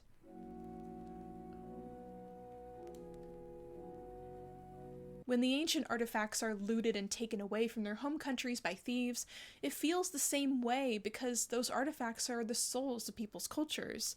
When they're smashed and sold in pieces for profit, real people's history is torn asunder too. They hold the answers to infinite historical contexts and mysteries that get lost permanently. These artifacts are the spiritual bones of a people. In 1970, UNESCO held the Convention on the Means of Prohibiting and Preventing the Illicit Import, Export, and Transfer of Ownership and Cultural Property in an attempt to fight back against theft, pillage, and misappropriation of cultural property and its restitution during peace times. 178 countries signed the convention, including the US, France, Switzerland, and Germany, which is the sad part about all these companies that are like, we want to do the good thing and we're going to organize do it. The 50 Maybe years a little bit of have marketing. proved that the Just a convention bit of marketing is on some of these extremely hard to names. enforce, just like every other law attempting to prevent black market artifact Black market artifact theft. Many nations signed on Don't with worry, I extreme understand. Words are hard. conditions, such you've been as talking that for it an can hour. only apply to artifacts already Because my bones are prepared to feature bone thieves. Yeah, we got to get ready, Candace. We got to be ready. We got to protect our neck and the bones inside of it. And other Actually, I don't want to be up here. I'm taking a lot of These damage. Just conditions free hit. rendered the convention effectively useless, and once again, We got to left be no ready. official international agreement for the restitution of stolen history. This is a two-pronged issue too. The more legal restrictions countries place on antiquity looting, the stronger the black market gets, and the more likely it is that artifacts are purposely damaged or destroyed by the looters to get around law enforcement. And all too often, many countries with the largest art collecting markets simply don't feel inclined to return anything, especially if not directly asked, because they truly believe that these artifacts are better off here anyways. I guess I have a personal story that could serve as a good anecdote here. A few years ago, before the pandemic, I was puttering around Goodwill, as one does, and I came across an incredibly beautiful painting. Why doesn't that It was a work? self-portrait made by the artist over 50 years ago, and I in won't front of your say face the name enough? of the artist just in case he'd prefer that his privacy be protected here. Could I had you heard of fucking him do before, something? so after buying it, I sent him an email asking for any history behind the painting. As it turns out, he never knew what happened to it in the last half century, and asked if I'd be willing to part anyone with in the it. community This is who the really part likes that human-looking I think a lot of bones. collectors get tripped up at. They think, well, All the isn't suspicion there a starts reason stacking this up a thing was little for bit, sale like, in some crappy place? I bought it, so don't I own it now? Where Don't does know about artist that one, ownership Chief. end? How far Why does your can't likes I keep go? This beautiful thing that I found. Why must you make me feel guilty when I didn't do anything wrong? Well, here's the thing. As it turns out, the painting ended up at the Goodwill by mistake. It was never meant to be there. The artist wanted it to stay in his family. So well. And this painting, most likely made when he was an art student, is a precious part of his history. He was willing to pay me to get it back, but I didn't feel like that was the right thing to do, as tempting as it is to recoup costs as a recently graduated art student myself at the time. Luckily, I was able to meet up with his brother and hand off the painting, and it was personally driven back home to his hands. Do I miss that painting? That's great. Sure I do. I'm an artist. I love history. It's a painting by an artist that I had heard of. It was a special find. But the feeling of knowing that it's back where it's supposed to be, talking with this artist on the phone and hearing how happy and relieved he was to be reunited with it, well, that's a better feeling than any amount of money could be. That's a better feeling even than owning the painting itself. Because what's the worth of coveting history that was never meant to more leave people can't home respect in the first that. place? It's kind of the thing. It's like, oh yeah, you're dead now. Congratulations. Well, you it's get easy to say into that about a the painting money from the producing 60s or machine. 70s that I got for $10 at Goodwill. It's not exactly the Like, same get in the money situation as producing machine. It's invaluable time. You're ancient going to make artifacts purchased your for dead millions of body dollars. is The now. thing is, though, It's to going to be these worth millionaires something and to billionaires me buying and me stupid only. expensive not treasure you, your off the black family, the people market, who it are really harmed by your isn't that loss. different. Me, They're buying I'm the this guy. stuff because the price is pocket change to them. They'll recoup those costs from their investments and the riches they store overseas. They could repatriate their treasures and never feel their wallets hurt. Outside looking in, goth-esque person. But as we've seen, it's not about money. Is it an often thing that Rich someone people want to hoard history, start really liking them history human bones, is and then they power. kind of come out as All like, of the great oh kings wow, and no, you emperors are in the millennium actually past collecting sat these atop things mountains of from gold and actual treasures. bodies and Today, buying them and people looting them or replicate that whatever. by collecting those same like a treasures, as kind well of a as the common artifacts thing. left behind by the regular people of history, and putting them in glass cases where no one else can have I would it, love to or in swing my engineered sword. It's labs been like 5 case, minutes. a clear acrylic slab. It's a very physical incarnation of the instinct that historical wealthy people had to make their great schools and universities too expensive for the poor to access. If we control history and we make it inaccessible to the poor's, My future red well, I'll take the who 5K. Yeah, I'll then take gets it to now. decide what Yeah, history like if you want to says? buy my dead body Who gets now, to interpret you want to it? buy my Who black gets ass to be bones now. represented? There's a good reason why so much history we let's learn in make a school deal. focuses so heavily I'll see you on the rich hit and powerful game and their show. antics. Let's If make a there's one deal. thing the aristocracy has always loved, it's talking about themselves. I don't have all the answers because let's make it valuable no one now. really does. Of course, I want knowledge and I want to learn more about history.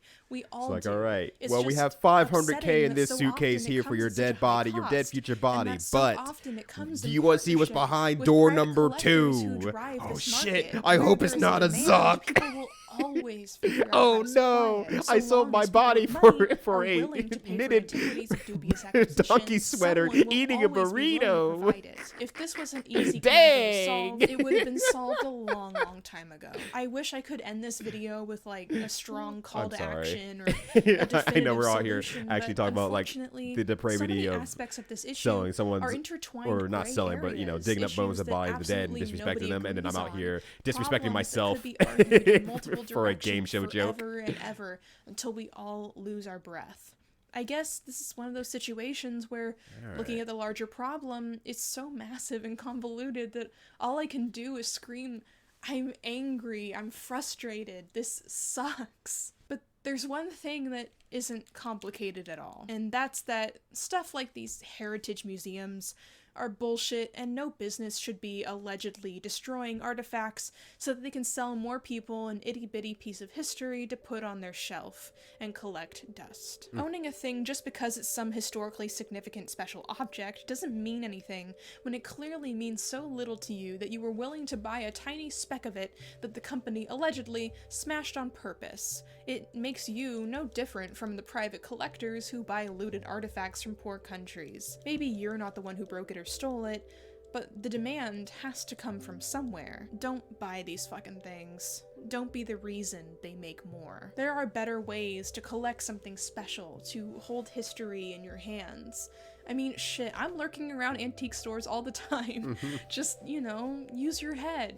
Ask the seller where something came from. It won't fix the bigger systemic problem, and maybe you don't care. Maybe you think I'm just overreacting and none of this matters. I don't know. Obviously, not all antiquities are equally impacted by this dilemma. I don't think that you're hurting anyone if you buy some Roman coins from an online vendor or a fossil from a museum gift shop or whatever. You know what I mean. Heck, I don't even think museums are bad. I love museums to death, and I know a lot of people in the museum world, as well as the world of archaeology, who are doing their best to do the right thing and improve the situation. But at the very least, when it comes to most ancient artifacts, every single one is unique and special and has its own story to tell. And we should do better at listening to the needs and desires of the cultures they belong to. Thank you for making it through my extremely tangential rant about antiquity looting. Sorry, it's kind of a bummer. I'll try my best to make next month's video a little bit lighter. So, till next time, No, wash keep going thy with the heavy hands, shit. wear thy It's mask, good. and put those bones back where they came from, or Figurines, so put them in a museum. Please, no. Squall. Someone put Squall into a museum. Hold on, I'm gonna pause real quick so I can switch over videos. Oh gosh, will someone please put Squall in a museum? His beautiful locks of hair and his non-care attitude to the world. Please don't harm him. All right. I don't think I put this on my watch later list, so I think I might have to find it again because I had to close everything down because for some reason nothing was working and my OBS was like non-existent for some reason. So I probably just have to honestly just look at my all right. So the next video, yeah, sadistic game shows. That's what it was. Sadistic game shows. So I at least know one of the shows that they're gonna feature on here in general. So I guess I want to give out like a content warning of like, yes, it was on TV and everything stuff like that, but like to a certain degree, there was a level of torture on this show that I'm thinking of, and it's a really fucked up show I've thought about for a long time, but I've never done like too much extra research on it. But just want to give that heads up just in case that is a bother point for anyone, because there's no way that this show is not going to be on there. I can't even think of the name of the show, but it's really fucked up. There it is. there it is. That's absolutely the show I was thinking about. That is 100% right there. So I just want to give a heads up just in case. But I'll pass my Sailor Moon figurines in my will. And they left you Sailor Moon figurines. All right, I'll find a shelf for them. Luigi's bones is look, all you have to do is take the bone marrow from Luigi's bones. Happy taste of Italy, everyone. We got it. Complain about it, but the text box above his head just says Squall's ambivalent. He hasn't met Rinoa yet, so he doesn't feel too strongly about, being put on another shelf elsewhere in a museum. It's fine.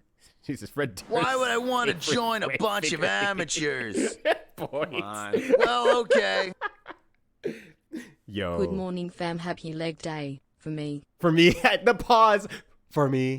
Thank you for the 30 days, an entire month of subscription. I greatly appreciate it, Alistair. Hopefully your leg day goes well and you're able to flex on those fools who try to step on you with an even bigger, more powerful step on them.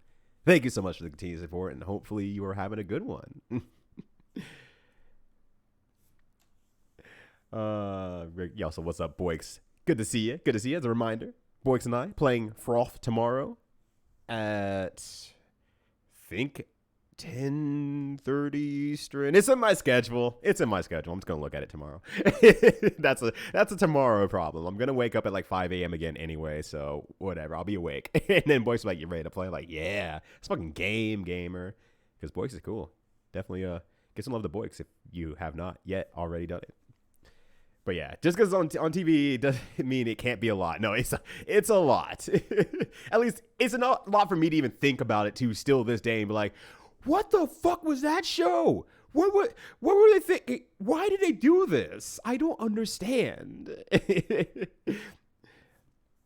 Oh, we are going to get extremely American in this video. I was talking about this game show that used to be on that was like sadistic game shows. And like, oh yeah, there's that old show I remember thinking about and thinking it's super fucked up. And I have no idea how it passed anything. How it passed by anyone. But it was on there anyway. And I remember watching an episode and I won't say it's traumatizing, but it definitely stuck with me for years on end. So, and it's right there. It's right there on the screen about to be played. So I want to give like a heads up to say, just in case any sort of semi-torture stuff might get to you. But really on the outset of looking back and thinking about it, is like, it can be like almost comedic that this fucking thing existed ever on television. Like, this is not even cable. This is like public television. So just gotta give it. For all, is that, oh, don't scare me like that. You said 4:30, like 4:30. Oh my god, how am I so off? When did Boink say 4:30? And then I saw that was EU, so I'm like, oh, okay, never mind, we're good. Also, what's up, Petty? How you doing? Okay, but that's probably gonna be mild compared to whatever these are. Well, the thing is, I can't think of any other sadistic game shows. As a game show liker, I can't think of many other sadistic game shows of like this caliber. So I'm curious to see where we end up, but who knows? Maybe. Oh, there is Fear Factor, actually. I did forget about Fear Factor in general. I don't think it's the same show I'm thinking of because I could not think of the title of the show. And I think Fear Factor is a little bit different. I guess not. Is Survivor a game show? Because they win money. Is that a game show? Or is it just reality? Huh. I don't know. I never thought about it, honestly. There's a video about after a reality show where the theme was like future versus past, and they put the past team in a literal cave to sleep in with no beds and bad. Maybe this game show was easily passed. Maybe I don't watch nearly enough television to acknowledge that they put some real fucked up shit on television. Survivor is absolutely a game show. I wasn't sure if that counted or if that was like the start of what you could be considered reality TV, but I guess that might lean more to Big Brother that does it for the sake of let's just watch people live life. Young 20 to 30 something year old people living their life. And they eventually get Stockholm Syndrome from just being in the same house with the same people for long enough. I'd be in that house and I'm like, don't you want to come drink, bro? I'm like, yo, I'll just grab a beer and I'm going to get back to playing some Street Fighter 4 online. They would have to kick me out of the house. Like, the show's over. You got to leave. It's like, I got room and board here. I'm not leaving. You can't make me leave. Fuck you. So I'll be here from seasons 2 to 17. And they have to deal with it, not me.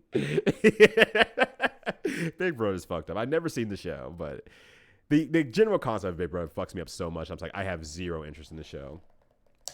I'm kind of ironic in a sense of like, a lot of things don't bother me all that much, but on the other hand, a lot of things don't interest me. Because I'm like, if I had to watch Big Brother, I would watch Big Brother. I would probably laugh at the best of them and everything like that and find it a comedic show as anyone else probably would. But I will say, this premise still sucks. I don't enjoy it from like a core level. If someone tied me to a chair and held a gun to my head and said, watch Big Brother, I'd fucking do it. And I don't know, you could say you also probably put away the gun. It's not that serious, but it's still a weird fucking concept. 2020, the German Big Brother contestants just chose to stay in when they got informed that COVID was happening. They said, no, that shit on his way in here. We're staying. Yeah, we're not. See you in season 2021, idiots. We're not moving. Fuck you. Oh, gosh. Yeah, we don't want to pay writers or actors. You just pay random people who live in poor conditions called reality. Yeah, this is like, we are cutting out the middleman. Why write a show when people can just be effectively kept in a room for long enough until something entertaining happens, until they lose their goddamn minds at each other or within themselves? Yes, payment is optional. Just, I don't think about that other game show. Once again, I say with like 4 question marks. The Gamer, I think that's what it was called. And it was like, they gave all these weird contests and stuff like that, but basically at the end of it, your prize was the job of becoming a game tester.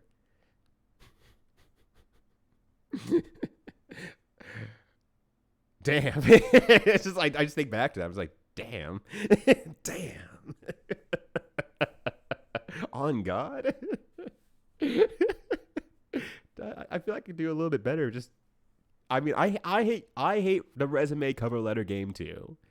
I feel like I could do a little bit better than going on the show and causing drama with other gamers in the house. The more I say out loud, every word I say out loud, I'm just like, oh God, I would hate every second of that. Put me on Big Brother, please. At least we wouldn't share interests. They wouldn't talk to me. Software QA, that's not right. Yeah, everyone I've heard that from, and even as someone who's tested games for friends on like the very light end of like test the game, see if you can break it, all sorts of stuff, and write down all the notes and everything like that, and like just to help them out because they were like a team of 2 at this time.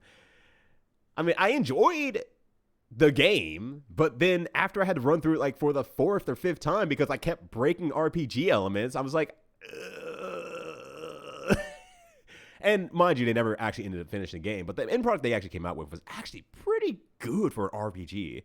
Like, it's actually well done. I'm really sad they couldn't finish the whole thing. but it's delisted, so I can't even say go check it out. You can't get it. It's gone. It's lost media. Maybe I can like recoup it or literally ask them, I suppose, but they are not friends anymore. Watching a video essay on that, such a wild thing. Yeah, right? Okay. I'm not looking forward to whatever we get from the current actor strike. Neither am I. Even as someone who doesn't really watch a lot of television, I'm just like, ooh, the outcome of that's going to be fucking nasty. Gross. Had to be a game tester. Yeah, exactly. It's like those old commercials, like, hey, tighten up the graphics on level 4. You're like, oh shit, that's game testing right there. That's me. That's some fucking game testing. All right, look, we're just talking now for a second. Let me just do this for a bit. If I'm gonna be talking for a bit, I'm gonna lean into it because I don't want to go back to fighting Rathalos either. Oh gosh. So the organizers are all trying to get people to hate each other, and they were all professionals and just refused to badmouth each other, even in private. It's like if we're gonna be stuck with each other, why don't we just be decent to each other? Okay, yeah. Sweet. Fuck yeah, let's do it. Gamer house negative, yeah. Gaming cab. We have our gaming cabin once a year, and it's like one of the biggest things I look forward to. And then outside of that, I don't want to be in a gamer house. For hacks and stuff like that. It's tough. It's fucking tough. It's hard. It's fucking hard. And the TV is justified every year. I like my YouTube. All I can say is I like my YouTube. I like my Twitch. My partner will find effectively the best shows possible on other various streaming services, but outside of that, that's it. I don't watch much. I have not watched public television since maybe literally, and I mean like this on literally, 2021. This is the last time I looked at a television and watched something that was on it for a public/cable channel, and it was fucking Bar Rescue. Because I'm watching this guy with like this really thick Jersey accent just going around talking shit about this bar, and he's just so cartoonish and animated that I'm like working at the same time at my parents' place. And I'm just like looking at it, like this guy can't be real. This guy is fucking losing it. And he just sounds like a 50s cartoon character. He sounds like Muggsy and Bugsy. 24 hours of TLC footage. Cornerbox would automatically remove commercial blocks. Oh, Petty. I'm so sorry. What was I see? I said 2 hours between 2 a.m. and 4 a.m. When he switched to Animal Planet, I watched the program about kids at normal species detox. I need this. I deserve this. AI mush. Oh, boy. Amber, don't say that. We're all going to suffer. The moment that Disney makes like even a little bit of a profit, they're all in. Experience cable again this week. Damn, my folks at home. Oh yeah. Same reason exactly. Oh, my parents still watch it.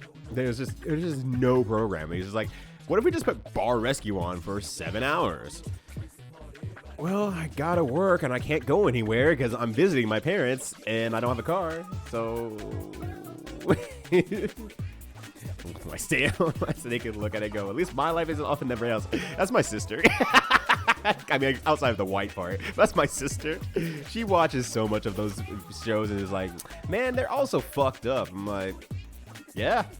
If I also got paid some level of money and or some sort of luxury to go out, get drunk all the time, and live a fast and furious lifestyle, yeah. My life would be off, but also be extremely on.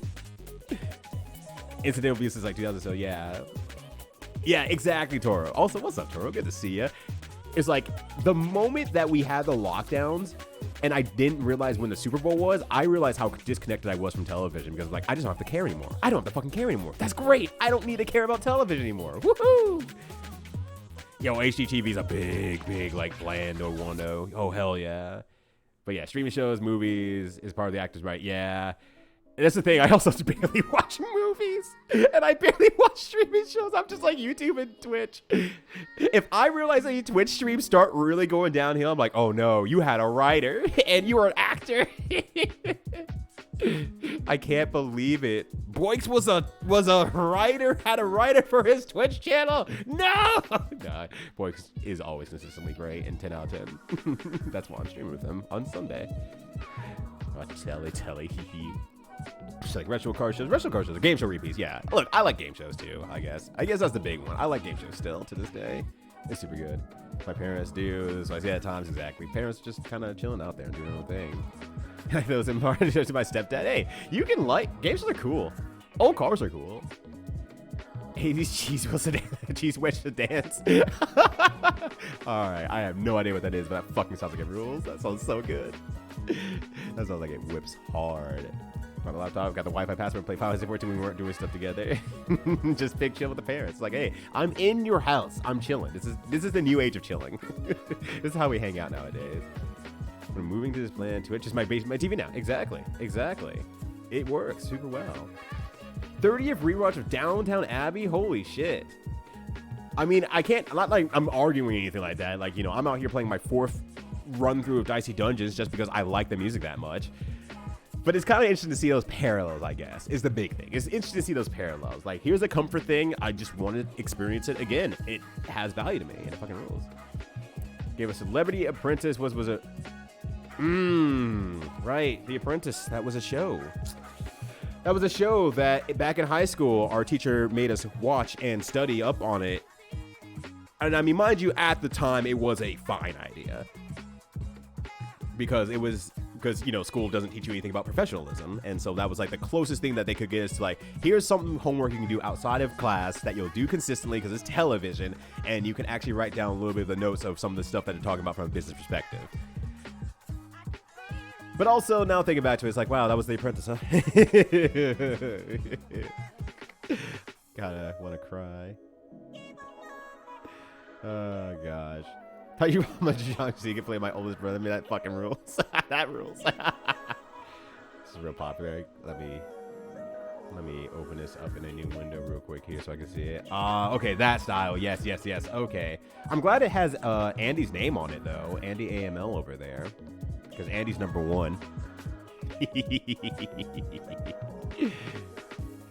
right, let me open this in a new window here. Holy shit!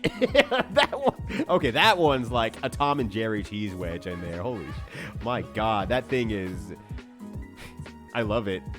I would crash it immediately. I know I'd crash it immediately, but I love it. Everyone's got a comfort game. That's right, Atomic Collider. Also, what's up, Atomic Collider? Did you ever finite your goals from yesterday? It seemed like you were going through the motions on that final battle. I don't know if you ever came around to it. Modern focus on roundness, and then aggressiveness in cars as well, and everything like that. And I watched a whole YouTube video on that because it was very interesting. All right. Just so I keep to schedule here so I can be about ready to play some Double Dragon once noon hits. Actually, you know what? Let me do something ahead of time. Here's what I'm going to do. You can't see what I'm doing. Keep talking. Keep talking amongst yourselves for a second. I'm actually going to do a schedule tweet. So I don't have to remember at noon that I need to type anything for Double Dragon Gaiden. Also, make fun of me every time I say Double Dragon Neon instead of Double Dragon Gaiden. Because I have been saying that all fucking day today.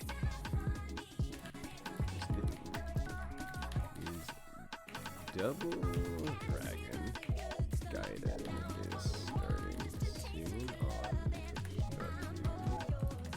Ryudo. Probably. I scheduled this tweet. I could be fighting a Rathalos right now. That's a future me problem. That's a future me problem. That's a future me problem.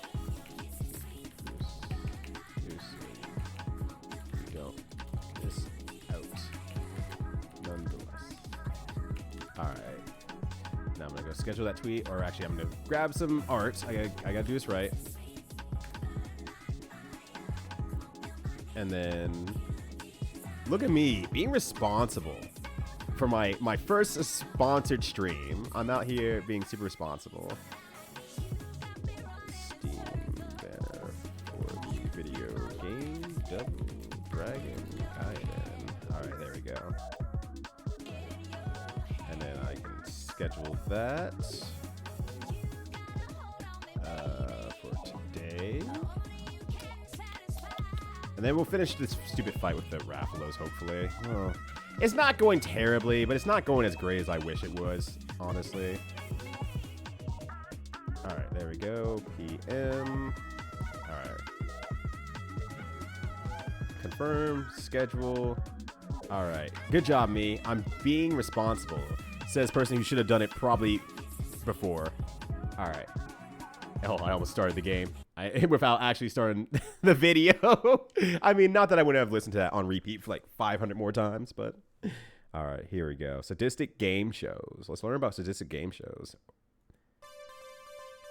Like this fucking show.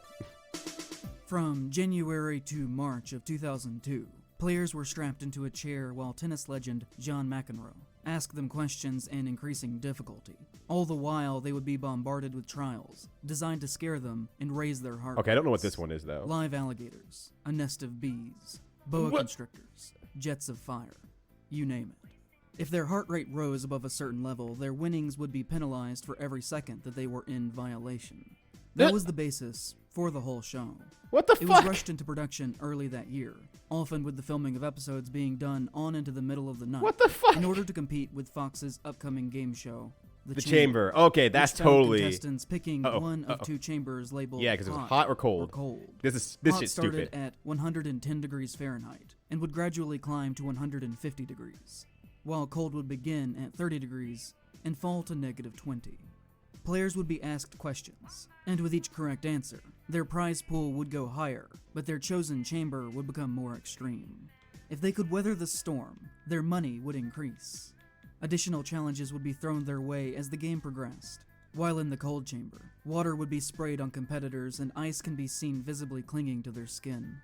Contestant It's a Scott Brown literal... was the only one to ever make it through all 7 levels of the cold chamber. Damn, while look at that guy. 20 questions Easy. correctly, winning a prize of $20,000. Also, they have the earthquake highest amount effects on there, given too. So far in the show's run. I forgot about that. After taping, Brown would be hospitalized with hypothermia. Yeah! The show would be canceled after just 3 episodes. Yeah! Okay, that's why I didn't see much of it. Because, In the year 72, the Roman it's Emperor fucking Vespasian bad. ordered the construction of the Colosseum and was completed just 8 years later by his son, Titus.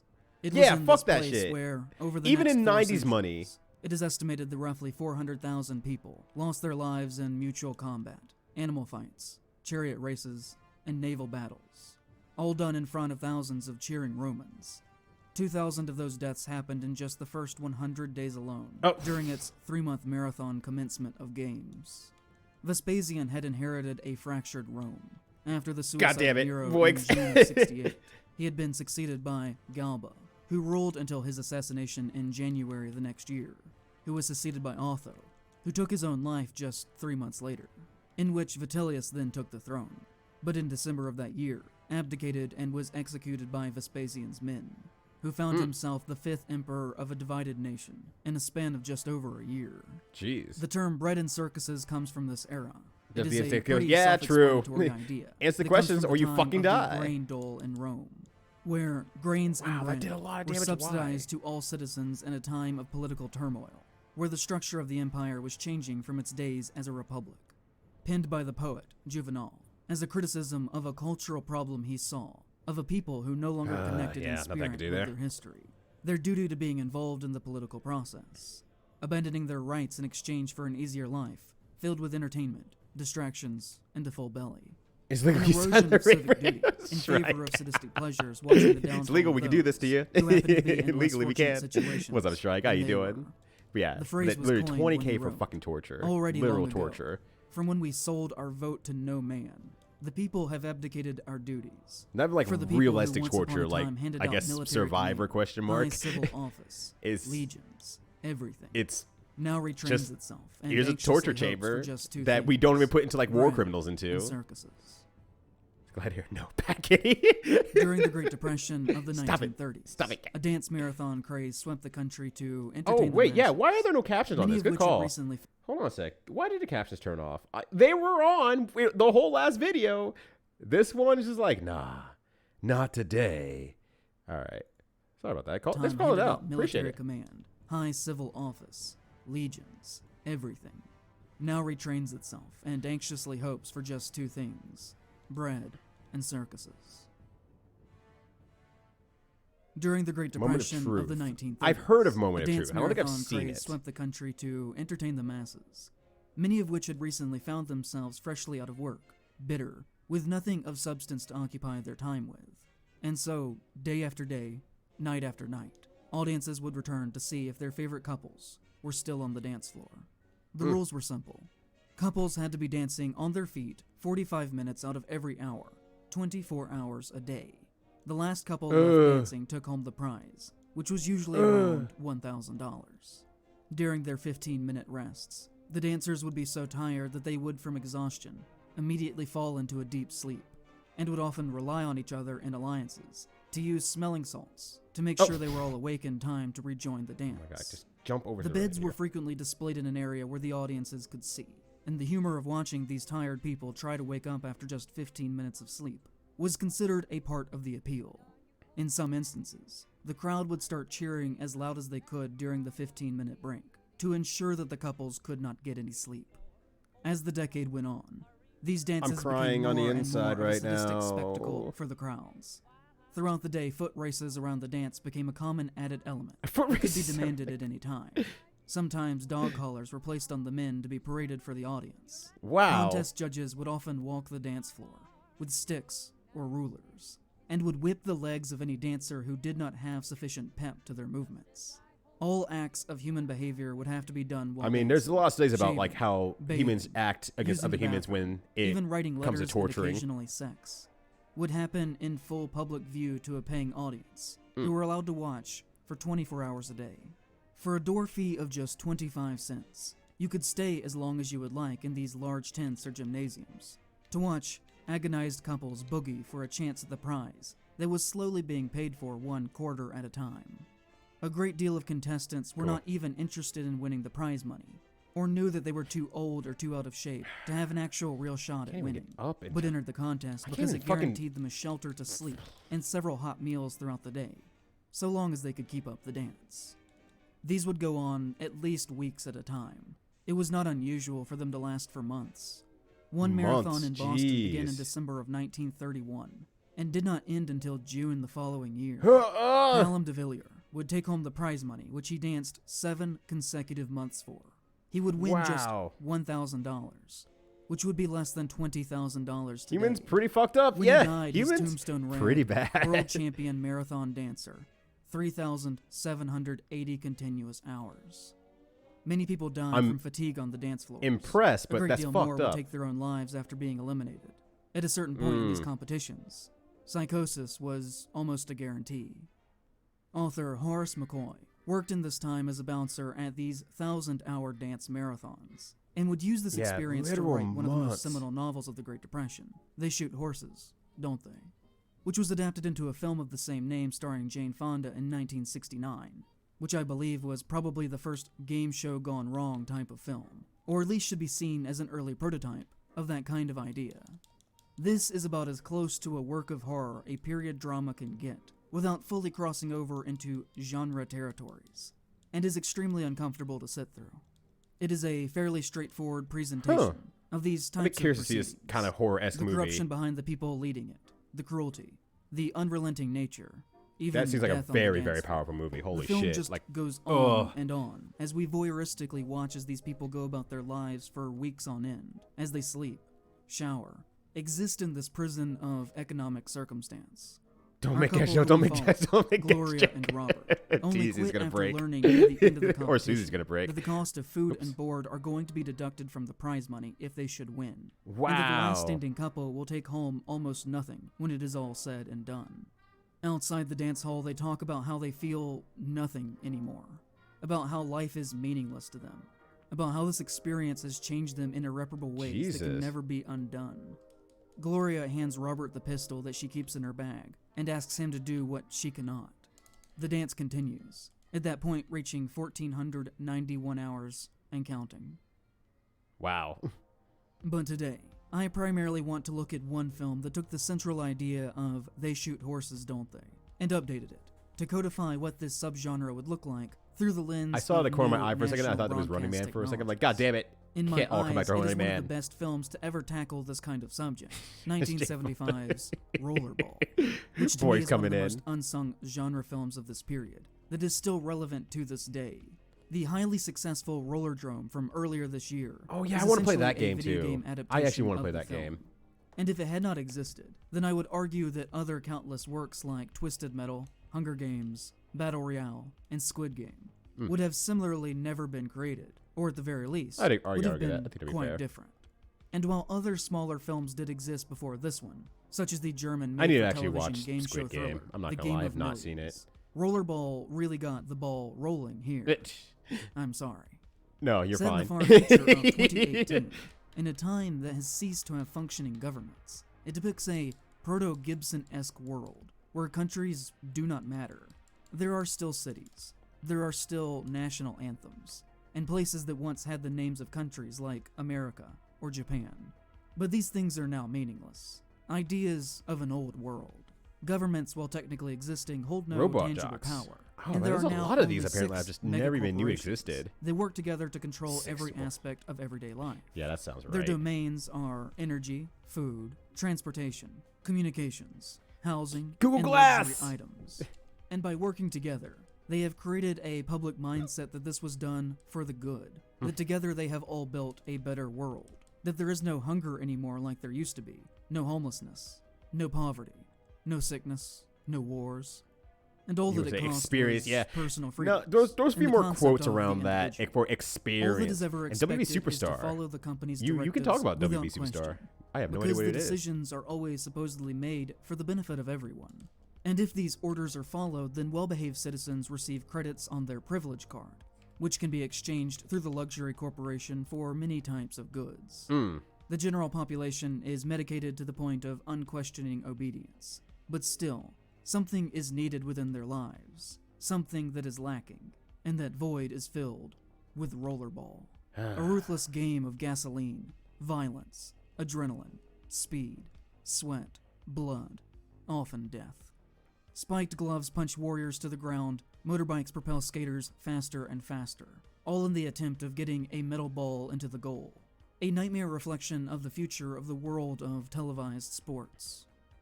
From my perspective, this isn't some sort of poorly made sci-fi slop like the name may sound. I do need to see It is a Squid Game. genuine production.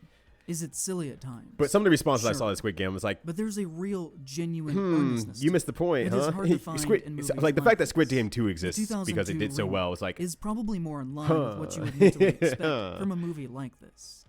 The director Norman Jewison had previously made major Hollywood but outside films, looking at it because I haven't got such to see it as yet. In the Heat of the Night, The Thomas Because I don't think Crown my Affair, partner's interested in Fiddler watching on the it, Roof, so I was like, and all right, Jesus I Christ just have to sit Superstar. down and watch a There was television some show on my own. genuine talent behind this, Which is and while it may drag hard. in some of its slower character moments, in the sports sections, it comes alive on the screen. Its documentary handheld style, filmed right in the action with quick rapid cuts, still holds up, and is better than a lot of action that you'll find today. The over-prolonged emphasis on the Okay, could you reactions in not the freeze crowd, up there? their face telling us Thank the you. story of the game that we are never fully off, told game. the rules of.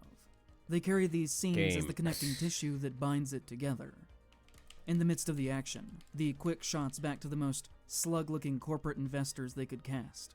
It's great stuff. This is most luckily The extras in the film for the matches were paid more than They what nail was it then. typical at the time, to cut their Okay, hair so to American gel Idol. with the more As soon as I like that, forward-thinking they find the fashion. worst they were singers, given pretend to they're enhance good the and tell them to go film's for a whole futuristic season. and supposedly non-70s feel. And while I appreciate the attempt, the sheer number of mustaches, flowing clothes, from a crowd that were open told chest shirts, and disco funk from soundtrack Make a Wish can't and these quite people. cleave it from that decade. There's a strong queer undertone to Rollerball. Wow. Sequences of the men together in the shower. What the fuck? The muscle close-ups while they work out Also, together in the gym. damn. Jonathan's Sorry, I looked over continued for a second. uninterest in the new wives that the corporation offers to him is a reoccurring theme throughout the film. In one of the very first close-ups of Jonathan, he's sitting nude in a chair, while his chest is being massaged by another man, while he's being spoken to by his corporate handler. That said handler later has an extended touch of Jonathan's knee while having a casual conversation with him. The corporation years previously made an executive decision to take Jonathan's first wife from him. Without reason, they forced them to divorce, only saying that this was in the best interest of everyone involved. Jonathan is made to be alone, a perfect physical specimen of the male body, for the company to own and to use. His handler often looking at him like he Going is back a toy to, and hey, only you that. want to pay with $5,000 longing for eyes. my body remains? This is all probably done to reconnect that's just to that also basically historical, football. masculine, muscle worship, slave gladiatorial idea know, of these game, kinds I of know. public spectacle fights. It is a reoccurring theme in I these guess so. types of works, taking that idea from ancient times, and then recontextualizing it into the modern world of corporate empires. The games themselves, as well as Jonathan, become a bit allegorical for the fight for individual autonomy in authoritarian restrictive governmental circumstances. The company board openly says in their meeting that the purpose of the game is to symbolically show that no single person is more important than the group, that only by working as a team can they succeed in winning, that the individual player cannot do this on his own. The central conflict of the film is not on if the team will win or not, because ultimately that is always meaningless. The conflict stems from the company telling Jonathan that it is his time to retire and that he is expected to make a public statement, which he refuses to do because he feels like he still has more that he can do for the sport. The theme of the conflict at the center of the film is summed when his handler says to him, "No player is greater than the game itself." The Running Man, which would come a tad there we over are. a decade and being There we based are. on a novel by Stephen King, is essentially an 80s remake of what Rollerball did with the genre, but would push it to new places with its Reagan-era spin, to both its messaging as well as the aesthetic to its story of death row convicts being forced to fight for their lives on national television. Everything is taken to an extreme here, to match the feel Real, of not the a decade. movie invention. It Do you is mean a like roller supreme skating, exaggeration roller of dome, what like was in fighting on a itself roller skate thing? Because that's exaggeration a of the that's a core real thing. idea Yeah. of gladiatorial combat, and public exhibitions like the one seen in They Shoot Horses, don't they? Of the spectator nature of live events, and the growing industries of broadcast Yeah, that's the entertainment. thing. I had But at the end one of of the the people I Running Man, actually had Ben as a study Richards group in exposes college. the government's lie to the world. She did He is a lot of successful in destroying roller the domes. concept Yep. of the Running Man show. He starts a revolution. Still in does, I movement think, actually. that is implied to continue and to be successful after the film has concluded. I don't know if that is the messaging that was supposed to be intended with this type of thing.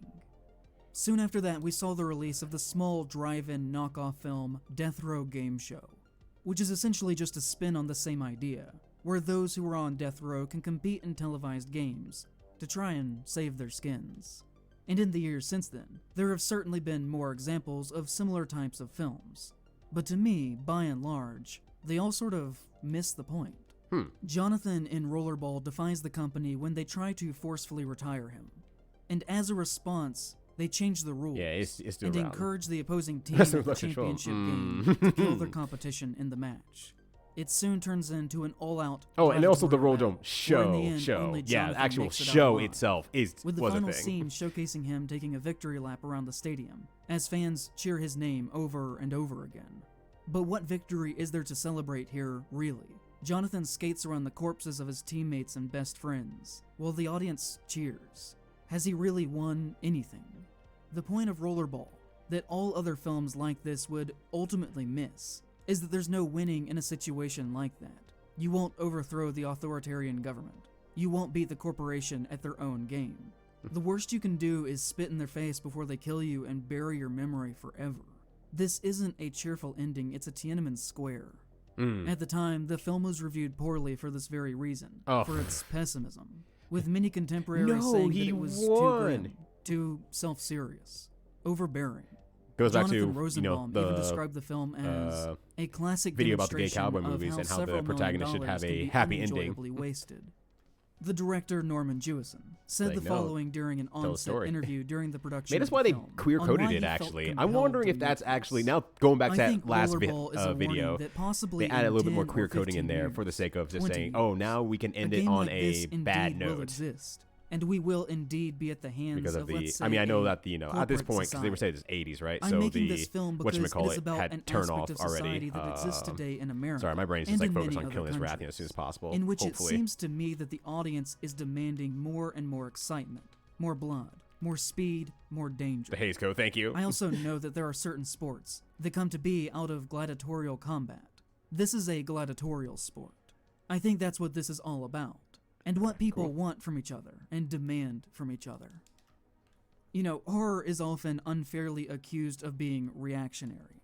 And while I do see this film in a way as being a bit Randian and anti-communistic, with its undertones of the importance of the special chosen macho individual's rage, and fighting for control over his art, I do also think that it's a valuable work of speculative science fiction. I can't say I do either, in a way, it but kind of came I don't know. true. I don't pay a movie Jewison for was dopamine, proven I guess is right the best way to not put it. even a I don't pay a full movie for year dopamine. I after pay a he movie made for the a film. story that These action sections I can were so appreciate difficult and and it sees dangerous itself through. that it would lead the film to become the first Hollywood production to list its stunt performers by name in the credits. Oh, wow. Which I know is not saying a whole lot, as it should be standard practice.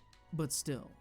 For a lot of these they deserve needed it. shots, This shit there is... wasn't really a way to do it through trickery or suggestive camera angles. And so most of the To the time, point these where we're being guys wasted actually time. just There had is. to There do definitely this stuff is. I flipping think over I've each watched a other movie on like that skates and before. bikes on this And it was hardwood like, well, there's floor. just no point then. Very little of what was going on in this was actual movie I think it was magic. a Nick Cage movie, if I In remember order to correctly. have a But the genuine whole sense premise of was reality, like he could tell the game did future, have actual rules and then and anytime you try to regulations stop the designed future on from how it happening, should be it played, would and was so thought out that in still their happen. downtime, the stunt And it was like, performers would hold real okay. matches against each other in the Well, arena set for was that practice. next? Maybe. And while the Doesn't film's sound overall unfamiliar. message was one of anti-violence, So it was just like, well, and was intended to be a commentary on American I entertainment's personally, constant the bloodlust, message is lost as well as on me. being anti-commercialism. Jewison message was is lost on horrified me. when he heard that based on the positive reaction to these sections and the overall success of the film, as well as since there were actual rules created for how the game should be played, there were talks with network executives of starting national rollerball teams to play against each other for television broadcasts. What Well, he speaking was of missing trying the to warn point, against was almost put into motion by the very thing that he created. I would Don't- not be don't surprised kill- if in create the late 80s, the orphan there had been killing talks about machine. if they could or could not get away with making actual criminals participate in real-life Running Man competitions before just deciding to make American Gladiators instead. A show that would slowly mutate over the next decade until it turned into its own pro wrestling deathmatch-inspired competition that starred a not-yet-famous Terry Crews going by the name T-Money. Which brings to mind that later this year we're getting a real-life version of Squid Game produced by Netflix. Once again, where don't create the 456 orphan killing real-life machine contestants will be from the competing author. for Do not create the $4.56 orphan killing million machine. in a production that has been described by its contestants as cruel. Also, yo, inhumane, what's up, and Alzarab? rigged. Reportedly for this, they filmed a 9-hour game of red light green light in a freezing airport hangar. What? Sometimes being stuck holding 9 in the red light position hours? for over half an hour, while time was paused so that medics could assist people who could not handle the extreme cold. One contestant anonymously told Rolling Stone, "It was just the cruelest, meanest thing I've ever been through. We were a human horse race, and they were treating us like horses out in the cold, racing, and the race was fixed." Another added, "All the torment Jesus. and trauma we experienced wasn't due to the game or the Also, rigor what's up, of the Severa? game. How you doing? It was the incompetencies of scale. We're talking about They bit off more than they could chew." fucked up The contestants claimed Sadistic game that shows. it was clear that the results of the game had been That predetermined was the point. before Why they did you filmed, say? I'm and that kind many of of the contestants curious at were what they were social thinking. media But then again, influencers, a lot YouTubers, of people. and TikTokers. Media They supposedly were literacy given is sometimes special not the greatest. treatment They probably compared think, to the oh, other well, it probably won't be contestants as and had bad. the rules bent in their It favor. probably won't be as bad as final the insult real thing that was inspired more it. contestants reportedly crossed the Also, finish what's up, line SB? with Good time to to see ya. spare in the Oh, red yeah, the light, XF. green light Oh, yeah, I game forgot about than the was XFL, expected. honestly. And producers on the I do wanna show watch are a said to have thing for that. eliminated 38 people who had successfully completed the challenge, covering them in fake blood and forcing them to go lay out in the hangar for B-roll footage. One of the contestants would say, "It really wasn't a game show. It was a TV show, and we were basically extras in a TV show." Netflix would put out a statement that read, "Any suggestion that the competition is rigged or claims of serious harm to players are simply And irony, untrue. irony especially. We've taken are all all the dead. appropriate Mr. Beast is safety such a cool precautions, including person. aftercare Mr. for Beast could never do contestants. any wrong. And an independent adjudicator is overseeing each game to ensure it's fair for everyone. But he could definitely do a But lot fucking if worse. the rigged accusations are indeed true, then that certainly opens them up to severe litigation. As ever since the quiz show scandal of Yeah, the what's my 1950s, Yeah, it yeah. is I American actually know about that federal one. law that in situations like this, evidence But must I'm be doing provided. mostly The good. producers have not interfered in Can't the kill show a to Rathian have a still for some reason. I don't know why I can't kill a narrative-based Rathian outcome anymore. for I the events don't of know their what's changed. competition. That rules were both enacted I'm and equipping myself with followed everything, and to it the just best seems of to their not be working ability to be anymore. as fair So as this fucking possible. sucks, and And the that thing just runs away failure for to be 500 transparent years. in these issues so can it result sucks in even massive more. fines as well as possible prison sentences for the producers involved. 1975 also saw the release of Death Race 2000, which would tackle many of the same issues. Although, as a whole, it is considered more of a cult classic. We are 2 steps away Rollerball from Smash TV. and has more We are. modern recognition. We just got to figure out how to make a good. gun that doesn't immediately kill someone, but kills them later. And is way more on the nose with what it's attempting, off but does camera. still have its fun. Sylvester Stallone's knife car is an iconic vehicle in film history, and overall does have its place as one of the many Game of Death movies that sparked a whole subgenre. This also has ties into the similar Death Sport in '78 that would take place much farther in the future in a Mad Max-style world, yet still would be focused around a public spectacle death motorcycle game. One movie of note to me in relation to all of this is 1976 Roller Babies, the adult film parody of Rollerball. Now, there's almost no footage from this movie that I can show you here, so apologies if I reuse some shots while talking about it. Some would argue that this is probably not can't actually use a much real from movie. footage from And that. those people Also, are yo, right. what's up, Hoot? How you This comes doing? from an era where Good they to see really you tried as give well. A little something extra. Great time to come in, A yeah. story that you could keep An watching adult-only after you movie. normally Yo, would Hoot, be how finished you with this doing, type of fam? media. We'll give a shout It is to the kind of film homie. that Burt Reynolds and Boogie Nights would have been proud Let to me have not made. be the one to A give out the movie that shouts to almost Hoot says Patoots. something. It is a no-budget movie that was made do, in fam? under a week. I mean, one of the main Sexual props in the impulse film is suppressants. a pillbox with its label made out of some tape and a marker. But at the same time, it is still also the only pornographic film to ever be screened at the World Science Fiction Convention, as well as the only one to ever be considered for a Can't Hugo argue those Award. results. In being a parody of Resetting the game Rollerball, real quick here. it similarly takes place in a future where, instead of violence, We're just watching stuff about sex has sadistic been game outlawed, shows, except both for in acts real being life and performed in on movie live formats. television by licensed workers. Visual stimulus becomes the only legal outlet for these human needs and emotions. We follow Sherman Frobish, a cartoonishly large cigar-smoking Stephen King Perfect. lookalike Love him. producer on the fucking Suck Love the Show, big cigar. who befriends the mad scientist Dr. Roxoff, who together Oh my work to God. rekindle a sexual revolution in the world. Their solution: to start a new adult entertainment channel. Where But now we're players talking about a compete very nude on specific roller movie that was a skates against each parody other of in a games. game show movie. I would go more into the specifics, but I don't think I'm allowed to do that here. What I find fascinating about this is they really aren't parodying Rollerball and what it was overall about. In fact, they almost have the inverse messaging of being overall positive about the future of media. In this, you can see a desire by these filmmakers to depict a future where the art that they Like how make he's just is panning not down to the only legs. seen as normal and acceptable entertainment, Like, this but is is also all I can do. I'm mainstream, sorry. destigmatized, aired on primetime television. They envision a world where adult entertainment not only is accepted but also embraced. There's this throwaway line in this, where someone mentions that they went to college for pornographic studies, which honestly is kinda great world Actually, building that tells you a lot about this place. We a little also bit have ironic female now. androids that are being used in the television program, and the history of those in film, and their connection and implication and optics to the rights of women throughout the 50s, 60s, and 70s could have a video on its own. And look, this movie's goofy as hell. You know exactly what this is. This was the same year as Carrie, so you even get a scene where a woman uses her telekinetic powers to seduce a man from across a room. And you know, maybe this movie has absolutely nothing That that, rules. it is actually trying to say. Maybe it is just a sleazy skin flick that I'm reading way too much And it's into. just goofing and gapping. But I think a conversation can be had about the nature of sex meeting violence as public entertainment spectacle in the liberated 1970s by comparing these two films. I don't know. Maybe I laugh these about it two now, as a but I guess there whole are some people who combined are equal online more and than just they like do saying, apart well, on the their words own. they said to me made me think One that they were world that sexually embraces public actively violence, interested in and a me, and mirror so image I of a acted prudish this one way. I that act like a rejects all sex notions pest because of it. sex, and a dream that things could be better. So I can't even. In a way, Can't even say they they are might be one saying and like the same, they were and reflect our own they were cultural using a attitudes psych that we still have prowess to from this across day. the room, from across the U.S. The scene you to have just make me think witnessed that contains I want to have sex with them. It's their fault. redeeming social significance. What does the existence of these stories say about us as creatures and as a culture? It should be clear why these resonate every decade or so in different ways, and why we have It's gotten true. It's to kind of like a place horror where movie in that instead of regard, having a where it's like, system yeah, that the horror functions movie for still its people, exists. these movies have become It's just the a horror reality changes depending where on we have what's going public on at the time. spectacles Hey, there he where is. poor people jump through He's humiliating back. hoops while being displayed to millions, just so they can have necessary surgeries or financial assistance that they need, because there's no other way for them to receive it.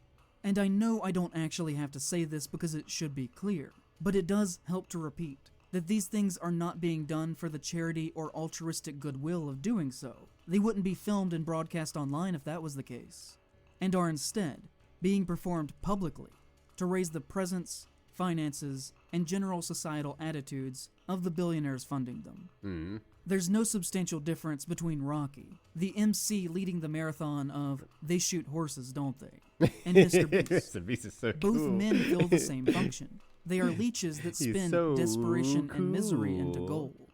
Gold for some, yes, but primarily gold and fame for themselves. This correlation of revisiting these kinds of dystopian game shows strongly ties to instances of economic disparity. Go to Mr. Beast's They burger. can be seen in every instance of these stories, real and fictional, going all the way back to the space and even before that. They are a warning sign Does the that something YouTubing has pod gone face. wrong. And when people are going through it, unfortunately, it is human nature to channel that into wanting to watch others suffer worse than they are. Why sit at home stewing when you can just go to the Coliseum for the day? There it is. It's the end. It's the end.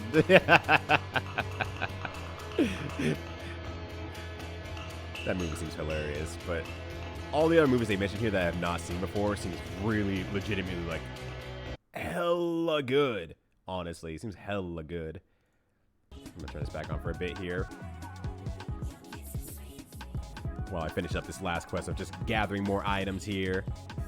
Also, I apologize for the folks who came in on Hoots' raid, if you're still around. So my name's Rito, variety streamer on twitch.tv.com. I'm out here trying to finish my Cursed50 challenge, which is completing Monster Hunter for the PlayStation 2. It's an absolute nightmare at this point. I feel very hard stuck and lacking in the skill to actually be able to beat the game, which is really frustrating, but whatever. We fuck it, we ball. We're playing it until it's done. Rip and tear until it is done. But then I will very shortly, after I finish this small quest, be going on to playing Double Dragon Gaiden for a bit, because it's time for my first sponsor stream ever. Hell yeah. What know what that is about? I kind of do. I'm not gonna lie. Actually, no, that's the way I want to go. Never mind. I was good. That was a good end. Best ending out there. I've seen better endings. Yeah, well, now we gotta watch Rollerblade. This Roller Babes, whatever it's called. We're gonna do it live on Twitch. I can't see what could possibly go wrong with watching this live on twitch.tv.com. You going Monster Hunter? I don't know. I legitimately don't know. But another streamer, Dino, was able to finish it in apparently 3 days. I mean, mind you, Dino's played the game and very well experienced with the game. Was able to finish it in 3 days. So I don't imagine I'm far.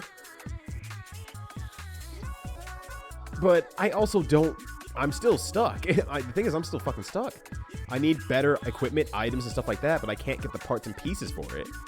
Which one of them is locked behind the Rafflos, which I can't kill for some reason. I've done it before, is the thing. I've done it before with what I think was worser equipment, and I can't seem to do it again. I've killed the Rafflos like 3 times, and now I suddenly can't, and I'm not sure what I'm not understanding what I did differently. So I don't know. I'm feeling a little bit hard stuck because it's like I've done this quest before, and now I can't do it again. And was it just I was extremely lucky that the Rafflos wasn't flying around at all times? I feel like I have even more stuff than I did from the prior times because I had like the demon drug, the armor drug, traps, bombs, ropes. All of it is mine. As long as I have enough rupees. So I don't know. I'm not sure. Yeah, thank you for stopping by again, Valkyrie. It's good to see you. You definitely take care of yourself and have a good one. Hopefully I see you on a future one. But yeah, whenever I finish this quest, I will move on to Double Dragon Gaiden. Thank you, by the way, Cairo. Greatly appreciate that. 3 days of real time or 72 hours in game. 3 days of their streams, which they usually stream. Dino usually streams about like anywhere from 5 to 8 hours a day. So we're looking at like 32 to 40 hours, I imagine, at that point. but once again, is very well experienced in the game, and anything that he had a question on, obviously, he could search it up. For the Cursed50, I cannot search stuff up either. So if I just don't know something, I just don't know something, and I have to figure it out for myself. Lamp oil, rope oil, bomb oil.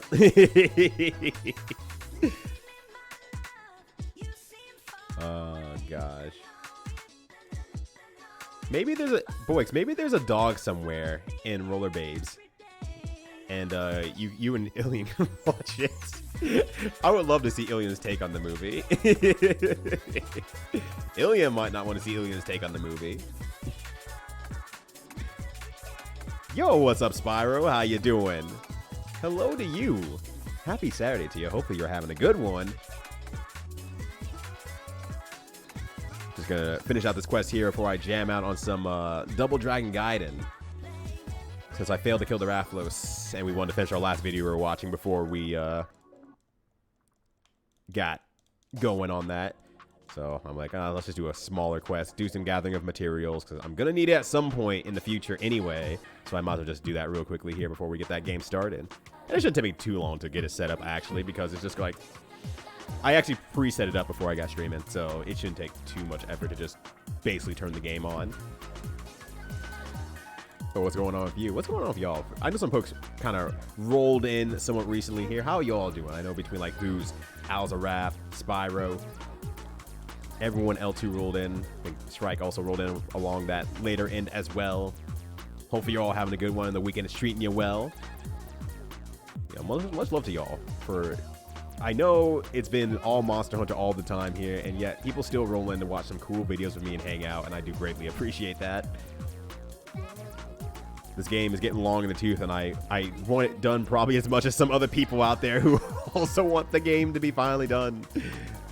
So I can get back to some other regularly scheduled content. And by regularly scheduled, I mean I play at the same times of the day. I just want to do different content. I want to play some different games. Let me play some funny video games. That's all I'm asking. Which I'm planning for 2 future months outside of Bad Game December and Sonic September. I think October might be like the bafflement month is what I'm gonna call it. Where I'm just gonna like get some games from friends who play games that are unique in nature and existence, and just give them a shot on stream. Because there's a lot of games I see them play, and I'm just like, what the fuck is that even? What the hell's going on here? What is this? And basically just make a whole entire month of that. Sonic September, that's right, Hoop. Sonic September and Freedom Planet is also invited. Freedom Planet's also invited. So I'll probably do like Sonic 1, 2, and 3 throughout like the weekdays. I guess Sonic 3 and Knuckles. I don't think there's a reason to just play just Sonic 3, right? Because that was an incomplete game, correct? No games November. What if I just stream videos for an entire month? Just chatting and videos for an entire month. We're not touching a singular video game. If I have to touch the video game, I can't play it. So I'll just have like cookie clicker going on like in the corner or something like that. Some idle gamer going in the corner. I thought there were bugs back here. Guess not. Sonic 3D Blast. Will I do Sonic 3D Blast? I guess I need more short form games. I'm assuming that's a short form game. And I might end the month on like Sonic Spinball or some shit. Oh, I was going to ask about FP. Yeah, it's why I haven't been your FP streams, actually, Jimpu. Because I'm like, I'm going to play it in a few months. And Dubs very much wants to be the ambassador of it. So I'm like, I just need to go in super blind. I am here for you, not the games. That's the nicest thing you've ever said to me, Jimpu. It's not true. You've said nice things to me. Get rid of this cricket. I'm gonna start collecting some dung as well. See if I can use it as something. Or maybe sell it, I guess. I can sell my shit. The Game Gear songs as well. I've watched Alzarep, you probably know Shaka, right? Old Persona 4 arena player. I think he's still to some level around. But yeah, I know Shaka. Yeah, he was playing it on his stream back when he used to stream. And I was watching him play through those games, and like he couldn't make it past like the 3rd fucking level because the boss was so much bullshit. I was like, I don't want to do this. I'm not fucking doing this. I mean, if someone adds it's a bad game December and it rolls, that's the way I'm gonna play it. But it looked like dog shit, like absolute dog shit. Oh my god, it looks so miserable. I wanted to cry. Well, I did cry for him. I put a lot of Bible thumps in the chat because that was the style at the time. Time for the special stage that make it more hype. Okay. And it's pretty short. Okay. You know what? I'll keep that in mind actually, since I might be a midweek one. Honestly.